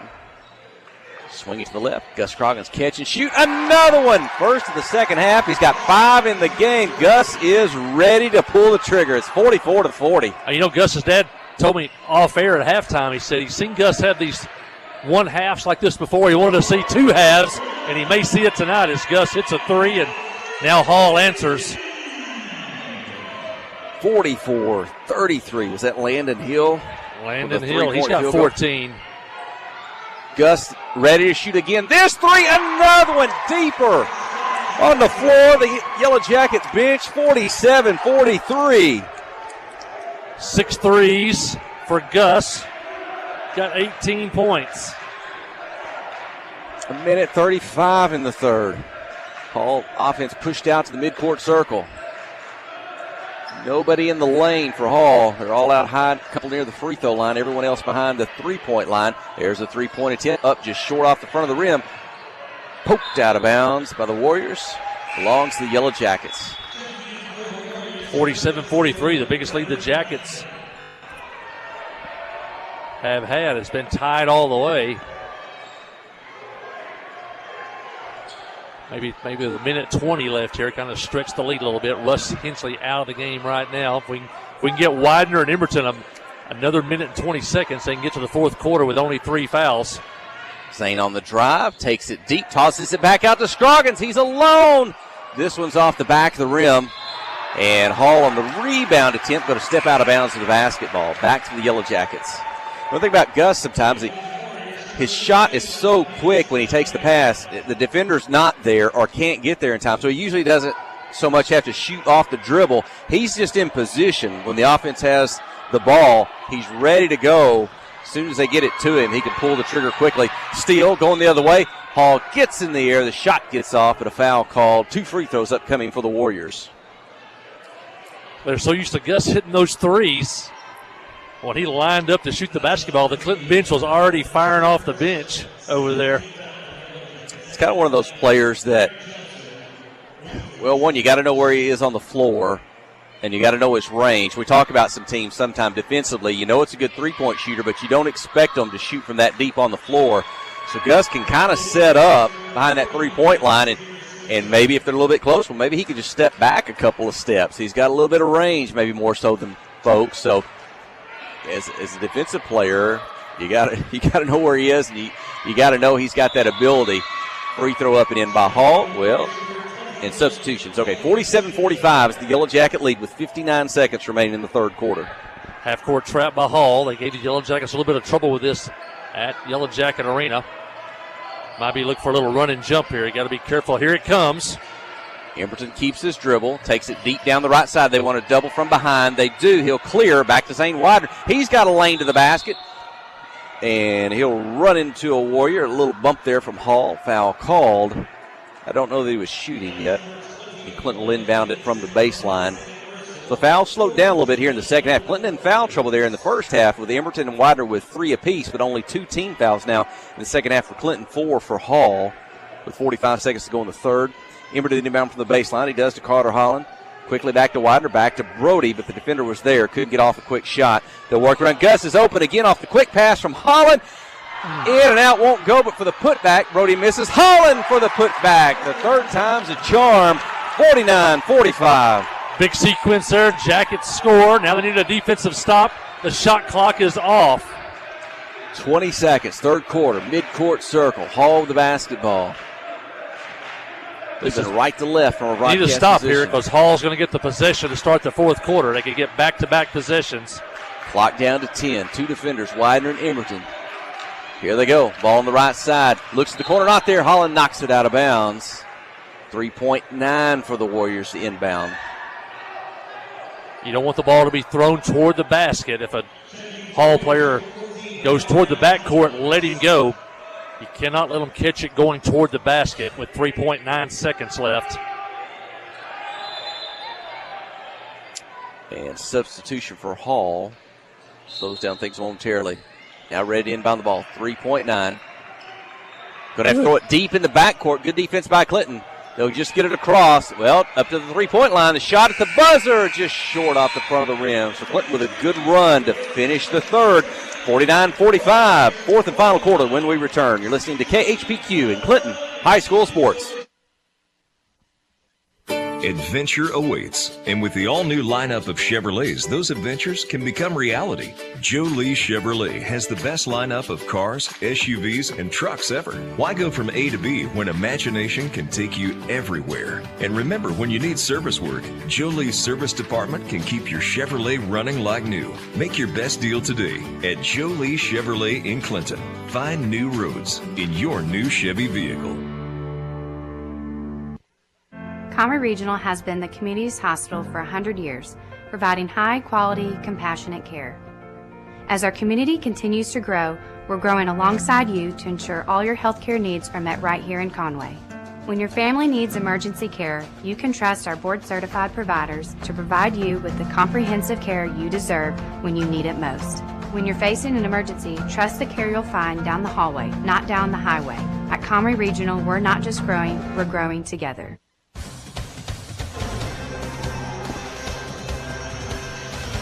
Well, what a ball game we got going here. Yellow Jackets lead 49-45. Heading into the final quarter, it was tied at 15 at the end of one. Tied at 33 at the half. The Jackets have edged into the lead, 49-45 as we start the fourth quarter. Hall will have the basketball. Widener starts on the bench, but he's set to check back in. He and Emerson have 3 fouls apiece, but they got through the third quarter okay. Johnson drives inside, rolls, and it falls in. And Johnson with 8 points in the second half. He's got 15. Hall cuts the lead to 49-47. Emerton drives, pulls up, shoots, no good. Burgess tip! Dawson Burgess with a tip in.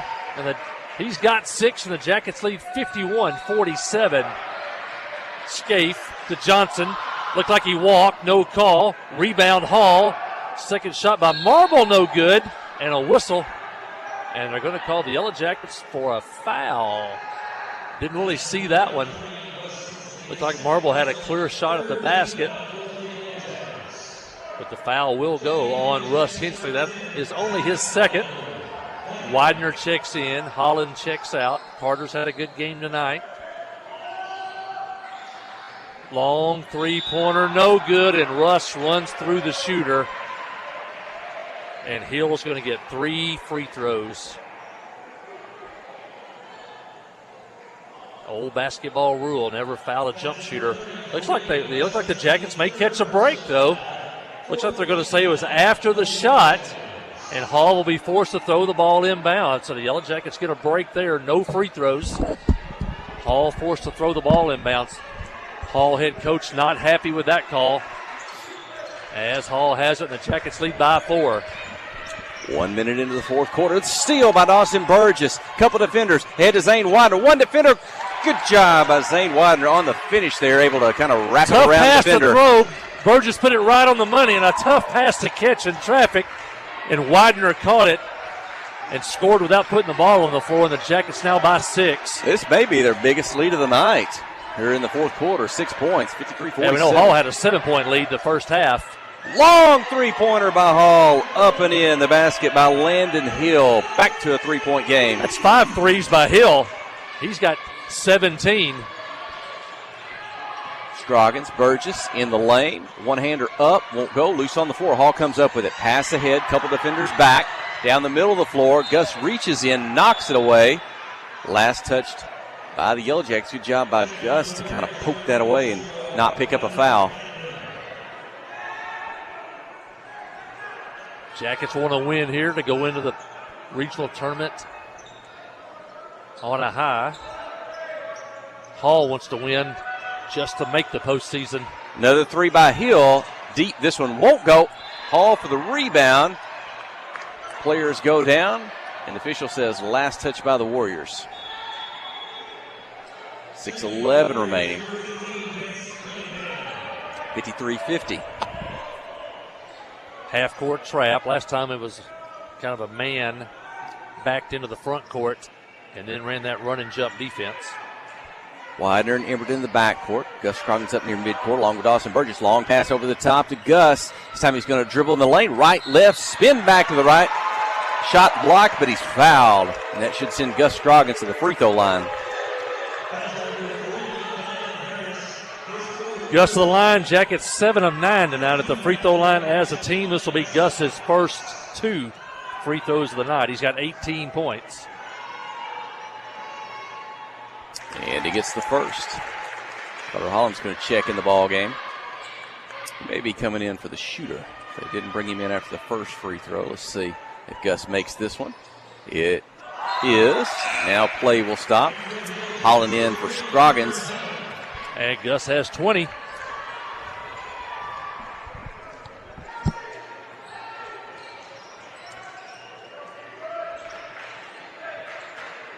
$5.50 to go in the fourth. 55-50. So lots of fives here. Dawson Burgess knocks away, gets it back, ahead to Emberton. 2 defenders. He spins, shoots, and scores. Pretty finish by Brody Emberton. 57-50.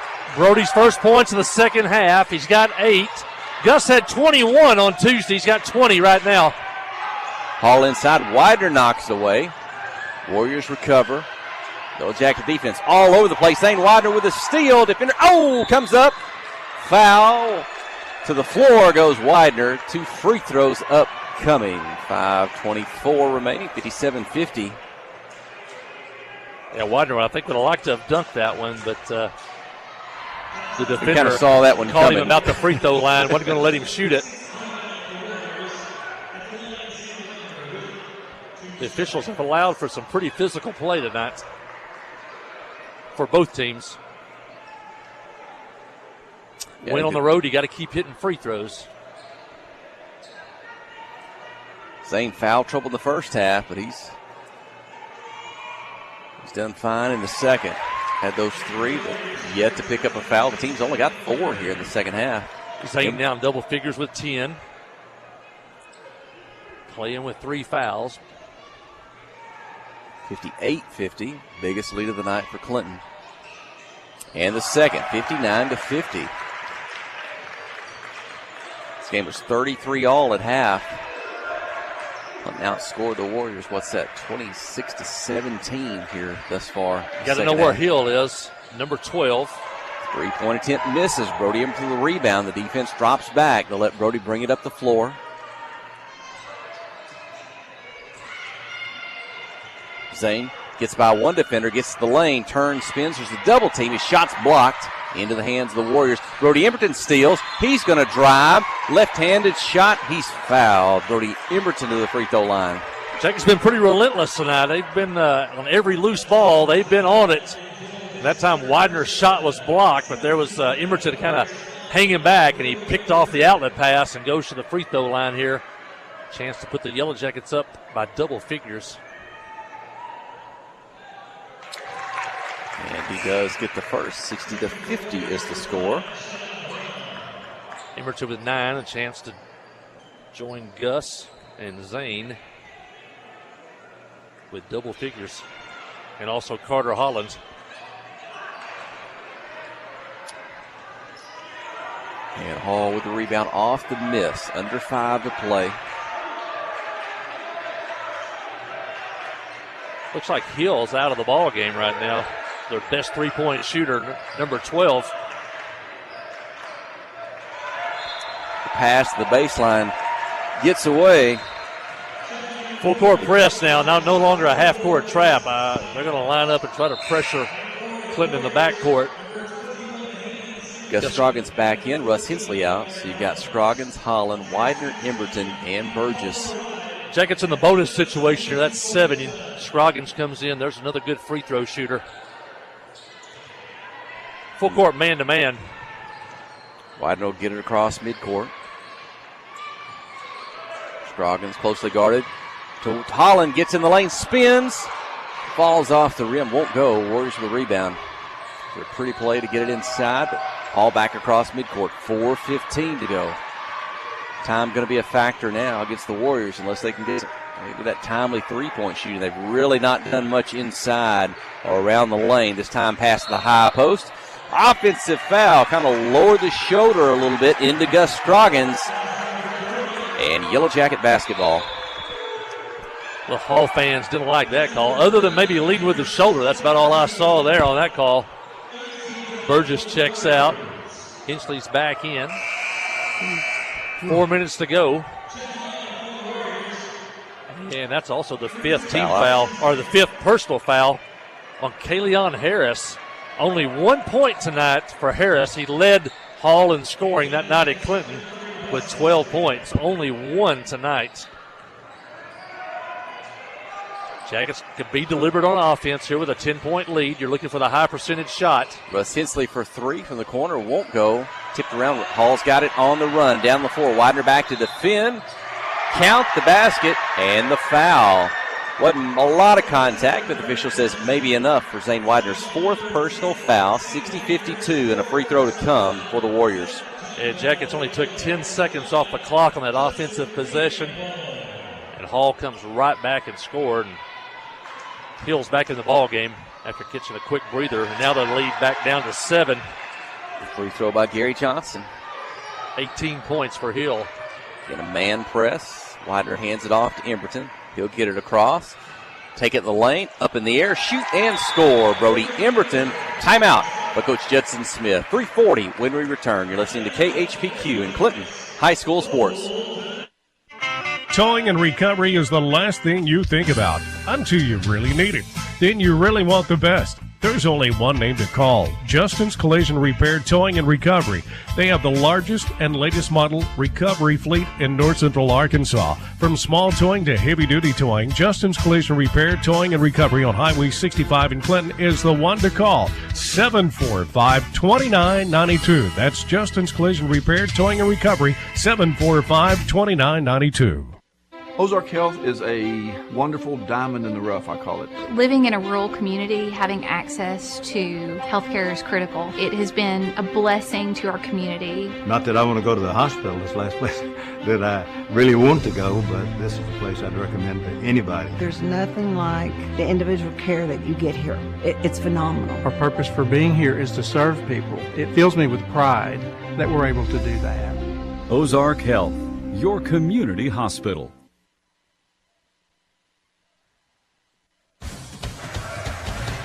Jackets trying to close this one out. They lead 62-53. 3:25 left in this one. And it's been a good one. It was tied at the half. High post, step down in the late, shot up, but Russ Hensley whistled for the foul. Stops the clock at 3:20. Free throws for the Warriors. Gary Johnson. Good timeout, I thought, by Coach Smith there. Talk about the time and strategy here. Probably be a little bit more deliberate on offense. Widener got a breather, and he'll be checking back in. Gary Johnson only had 7 points the first two times these teams played. Tonight he's got 14, 16, 18, 20, 21 tonight for Johnson. Hinchley checks out. He's got 4 fouls, I believe. Misses the second free throw, 62-54. The lead is 8. Pressure in the backcourt. Widener and Emberton looks to pass ahead. Gets it back to Zane across midcourt. He's in a double team. Over to Holland. Back to Brody. Steps in the lane. Up, shoots in front of the defender. Misses. Tips. Widener's got it. New shot clock. Game clock at 3 minutes. Back behind the three-point line. Hands it off to Emberton. Jackets shoot free throws on the next foul. Clock maybe just as good as points. Zane Widener to the baseline. Back out. Gus Scroggins. Catch and shoot three. Misses this one. Rebound to Hall. 2:40 remaining. Trailing by 8. Three-pointer up from the left wing. Good! The Warriors answer. As they creep back in at 62-57. They trailed by 10 earlier. They cut it to 5. Hill's got 6 threes himself. And the steal. And they're going to step out of bounds. Woo! Hall picked it off. They were about to get down the court. Hall playing for the basketball live, so they're going to turn up the defensive pressure here this last 2:22. Yellow Jackets got to take care of the basketball and use that against Hall. When they overplay, you look to go back door. Inbound the ball, Holland gets in the lane, backs down, spins, shoots, and scores. Carter Holland. He and Brody Emberton, they can get Carter really good at knowing where he's at with his back turned to the basket. A lot of players don't have that ability to know where they're at on the floor. So when he makes that wheel and turn, makes that shot much easier. 64-57, 2 minutes remaining. 3-point shot up by Johnson. Good! Another three-pointer by Hall. They'll take a timeout. They cut the lead to 4. 1:52 when we return. You're listening to KHPQ in Clinton High School Sports. Friday night at the stadium is not the time to worry about your finances. Let First Arkansas Bank and Trust ease your mind with their mobile banking capabilities. You can check your balance, transfer funds between accounts, and even find the nearest ATM for dinner after a road game. The free mobile app is available on the iTunes Store and Android Market. You can cheer loud and proud for the Yellow Jackets because First Arkansas Bank and Trust has you covered. See a branch for more details. Equal housing lender, member FDIC. Hi, I'm Joey Dobbs with State Farm Insurance here in Clinton. We are proud to support Clinton Yellow Jacket Sports, and we're here to support you on and off the field. For surprisingly great rates on auto, home, life, and supplemental health insurance, stop by today. We're located just off of Highway 65 before the Little Red River next to H&R Block. Give us a call at 745-6323 or visit our website at calljoeydobbs.com. Like a good neighbor, State Farm is there.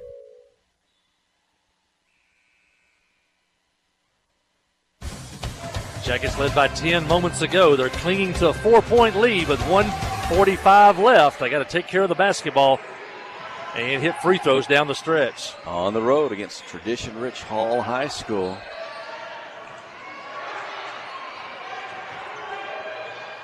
Carter Holland on the dribble. One defender is going to take him in the lane. Put it up with the left hand. It's going to roll around and pop out the side. He'll go to the free throw line with 1:31 to go.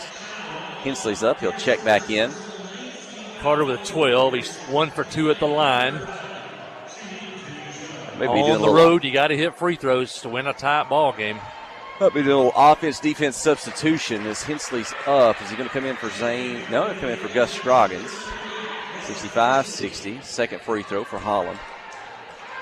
You got to know where Johnson is at all times. Number 1 on the floor for Hall. When you're in a zone, you got to know where the shooters, what side they are, and shade a little bit that way. He's on that right side in front of the Hall bench right now. Carter gives the Yellow Jackets a 6-point lead. Runner, two-pointer up, won't go. Hall gets the rebound and the putback. Not many two-pointers under the basket, but there's one there. Hall takes a timeout, 66-62, minute 15. Let's keep it here. It'll be Yellow Jacket basketball. And a 4-point lead. That was Hall's final timeout. They're going to have to go a little over a minute without a timeout. Can't stop the clock again.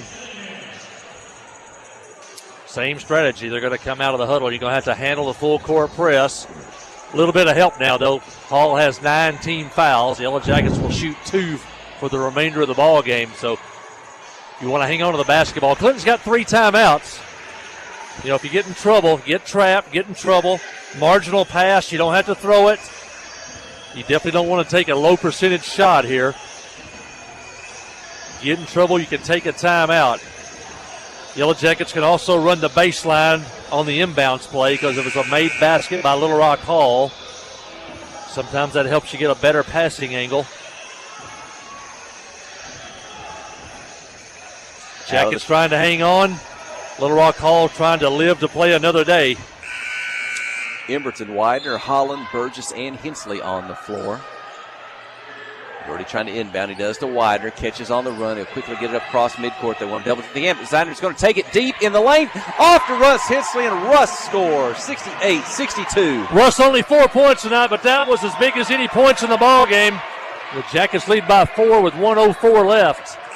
Emberton knocks the ball away defensively. Hall will have to reset from the sideline below our broadcast position here above the home crowd. Johnson's inbounding the ball here in front of us. Not the home crowd, the Yellow Jacket crowd, I mean, if you're watching on the live stream. 1 minute remaining. The lead is 6. Into the corner, drive the baseline, put it up, get in the air, 2-point basket off the glass, good. Rockman hadn't scored all night. That was his first basket.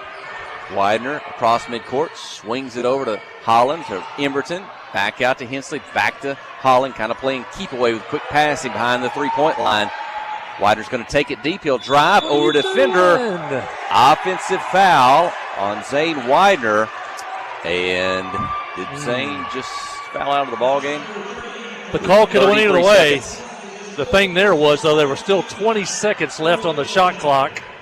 Could have ran more time down there. Still 33 seconds left. Hall's out of timeouts. And Widener's out of the ball game with his, well, scoreboard says 4. Was that his 5th? I thought he maybe picked up one here earlier in the game. I don't know. And the scoreboard said number 33. Well, and Coach Widener's Smith, number 10. Get back up there. You're going back in the ball game. Gus Scroggins was in for this set. Here we go. 4 points. Hall basketball. Into the corner. Fakes. Still behind the 3-point line. Closely guarded. Holland's there. Back in the corner. A lot of time coming off the clock. Still behind the 3. Holland steals it in the passing lane. Slows it down. Back to Hensley. 2 defenders in the backcourt. Carter Holland's going to get it across. Loses it. Might have been bumped. Still loose. It's out of bounds. And last touched by the Yellow Carter Jackets. got tripped at half court. No call. I'm not sure if Carter did it on purpose, but that high save took about 4 or 5 more seconds off the clock. And Don't we're down foul. to 4 seconds. They won't have time for a second shot. The 3 won't go, and that does it. Clinton survives a tight one here tonight at Little Rock Hall, 68-64 to finish out the regular season schedule. The Yellow Jackets will go into the regional tournament next week. Looks to be the number 3 seed for that regional at Yellow Jacket Arena. They win tonight against the Little Rock Hall Warriors. The teams shake hands across midcourt. They will gather at the circle. The Clinton cheerleaders come out, and there'll be a post-game prayer here in the gymnasium. Well, hey, we'll step away for just a moment. We may not tarry long tonight, but we will give you some final numbers, and we'll name the first Arkansas Bank and Trust player when we return. You're listening to KHBQ in Clinton High School Sports. Wherever the river flows and however the game goes, the River Company is a proud sponsor of Clinton Yellow Jacket Sports. Just like in sports, you want someone who has your back, the professional team at the River Company Insurance does just that. They'll work hard to find you the most coverage at the best possible price, whether it's business, farm, ranch, personal, or automotive. The team at the River Company will get you exactly what you need. Sports is a team effort, so come join the team at the River, formerly S&P Insurance. Nobody has sold more Dodge, Chrysler Jeep Ram vehicles than the Landers family. If you're looking for a hassle-free, stress-free buying experience, then Cowboy Dodge, Chrysler Jeep Ram in Clinton is your place to shop. If you want to pay too much, buy somewhere else. If you want the car deal you've always waited for, Cowboy Chrysler Dodge Jeep Ram in Clinton is your place to shop. It's quick and easy. Jump online at cowboycdjr.com or give us a call at 501-745-5333. Cowboy up or you'll pay too much. Friday night at the stadium is not the time to worry about your finances. Let First Arkansas Bank and Trust ease your mind with their mobile banking capabilities. You can check your balance, transfer funds between accounts, and even find the nearest ATM for dinner after a road game. The free mobile app is available on the iTunes Store and Android Market. You can cheer loud and proud for the Yellow Jackets because First Arkansas Bank and Trust has you covered. See a branch for more details. Equal Housing Lender, member FDIC.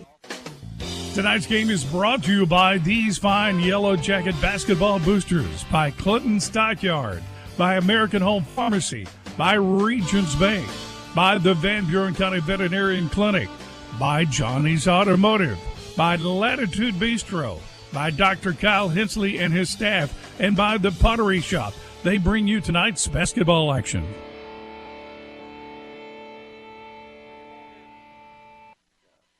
Nobody has sold more Dodge, Chrysler Jeep Ram vehicles than the Landers family. If you're looking for a hassle-free, stress-free buying experience, then Cowboy Dodge, Chrysler Jeep Ram in Clinton is your place to shop. If you want to pay too much, buy somewhere else. If you want the car deal you've always waited for, Cowboy Chrysler Dodge Jeep Ram in Clinton is your place to shop. It's quick and easy. Jump online at cowboycdjr.com or give us a call at 501-745-5333. 888-533-5333. Cowboy up or you'll pay too much. The Blagg Law Firm. Well, another great night for the Yellow Jackets as they sweep 2 games tonight here from Little Rock Hall here in Little Rock. And the Yellow Jacket fans happy making their way out of here. Still, a lot of them still visiting, milling around here. But the Yellow Jackets win an exciting one here. They win by a score of 68-64. The first time these two teams played, it was not quite as close as this one. In fact, the last time they played, it was, what was that final score again? 65-46. The last time they played back on January the 17th. And the Yellow Jackets led 35-19 at the half. But tonight, it was 15-all at the end of the first quarter, 33-all at the half. And the Yellow Jackets forged a 4-point lead at the end of 3 quarters, 49-45. And they built a lead of as many as 10 points at one time. I think it was 60-50. Hall made one final run. In fact, it turned out to be one final run in their season. But the Yellow Jackets held on to win by a score of 68-64 here tonight at Cirques Arena on the campus of Little Rock Hall. Scoring for Hall, Rockman 2 points, and that came in the final minute. Kaleon Harris only 1 point tonight. He had 12 the first time these two teams played. Cameron Marble finished the night with no points. Tracy Scaife Jr., 6 points. All those came in the first half. Jaden Slaughter, double figures, 9 in the first half, only 4 in the second half. Finished the night with 13 points. Landon Hill, 17 points tonight for Little Rock Hall, including 6 3-pointers tonight. And Gary Johnson, 22 points to lead Hall on the night. For the Yellow Jackets, 4 players in double figures. Dylan Jones had 2 tonight. Dawson Burgess with 6. Russ Hensley with 4. None bigger than that one in the final minute. And then we had Brody Emerton with 11 points on the night. Zane Widener with 11 points. Carter Holland with 14. And leading scorer tonight for the Yellow Jackets, sophomore Gus Scroggins had 20 points on the night, including 6 3-point baskets. And the Yellow Jackets finished the night with 6, 7, 8, 9, 10 3-pointers tonight for the let me do that again. 1, 2, 3, 4, 5, 6, 7, 8, 9, 10. That is correct. 10 3-pointers tonight for the Yellow Jackets. Jackets were 14 of 17 at the free throw line. That's what you got to have to win a game on the road. And Little Rock Hall went 9 of 16 at the free throw line. Clinton now 21-9 on the year. They finished conference play 13-3, and they'll finish in third place. Little Rock Hall now 11-17 on the year, and they'll finish 8-8. And if Lone Oak defeats Pulaski Academy, Little Rock Hall's season is over, and Lone Oak will claim the 4th spot in the playoffs. The upcoming schedule, we talked about this. The girls will play Wednesday at 4 o'clock. We don't know who the opponent is yet. And the boys will play Thursday at 5:30 as they'll go in as the number 3 ranked team from this conference, and they'll play the number 2 ranked team from Northeast Arkansas. And we think that game will be Thursday at 5:30. Jeff Hall, we need to get a player of the game here. How about, boy, it's hard. Let's do him back-to-back. Co-player of the game on Tuesday. Can we do Gus Scroggins tonight? Yeah, Scroggins blew it up offensively for the Yellow Jackets. Scroggins leads the Yellow Jackets with 20 points, 6 3-pointers. Yellow Jackets had 4 players in double figures, with Carter Holland with 14, Zane Widener with 11, and Brody Emerton with 11. But you got to go with the sophomore Gus Scroggins, 20 points on the night, and he's our First Arkansas Bank and Trust player of the game. And we want to thank our title sponsor, First Arkansas Bank and Trust, and all they do for Yellow Jacket Athletics. Home office in Clinton is downtown in the Cash Saver parking lot, but they have branches all over the state of Arkansas. And, of course, you can bank online from anywhere in the world with First Arkansas Bank and Trust. Hey, as fans are making their way out, you talked about some uncertainties about next week. We do know that Heather Dufran and Derek Hensley are going to be running the hospitality room next week. We got our passes. Chris Dufran said we can get in, so it's always the fun part for the media to get in there. Again, as Coach Dufran said, people love to come to Clinton. If folks, volunteers there, do a fantastic job of hosting, and we'll have a good time next week. Good basketball, good food, good times with everybody, with Dara and Heather and everyone else. So plan to come out next week. 4 games a day, Wednesday, Thursday, Friday. First game at 4, last game at 8:30. Saturday, 2 sessions, a noon session, then a 6 o'clock session. It's going to be fun. Come out and support your teams. Have a good time. Well, that'll do it tonight from Midtown Little Rock. For Kelsey Robinson in the studio, for Sid King listening tonight, for Alora O'Neill, our video engineer, from my colleague, I'm Jeff Hall. You've been listening to KHPQ in Clinton,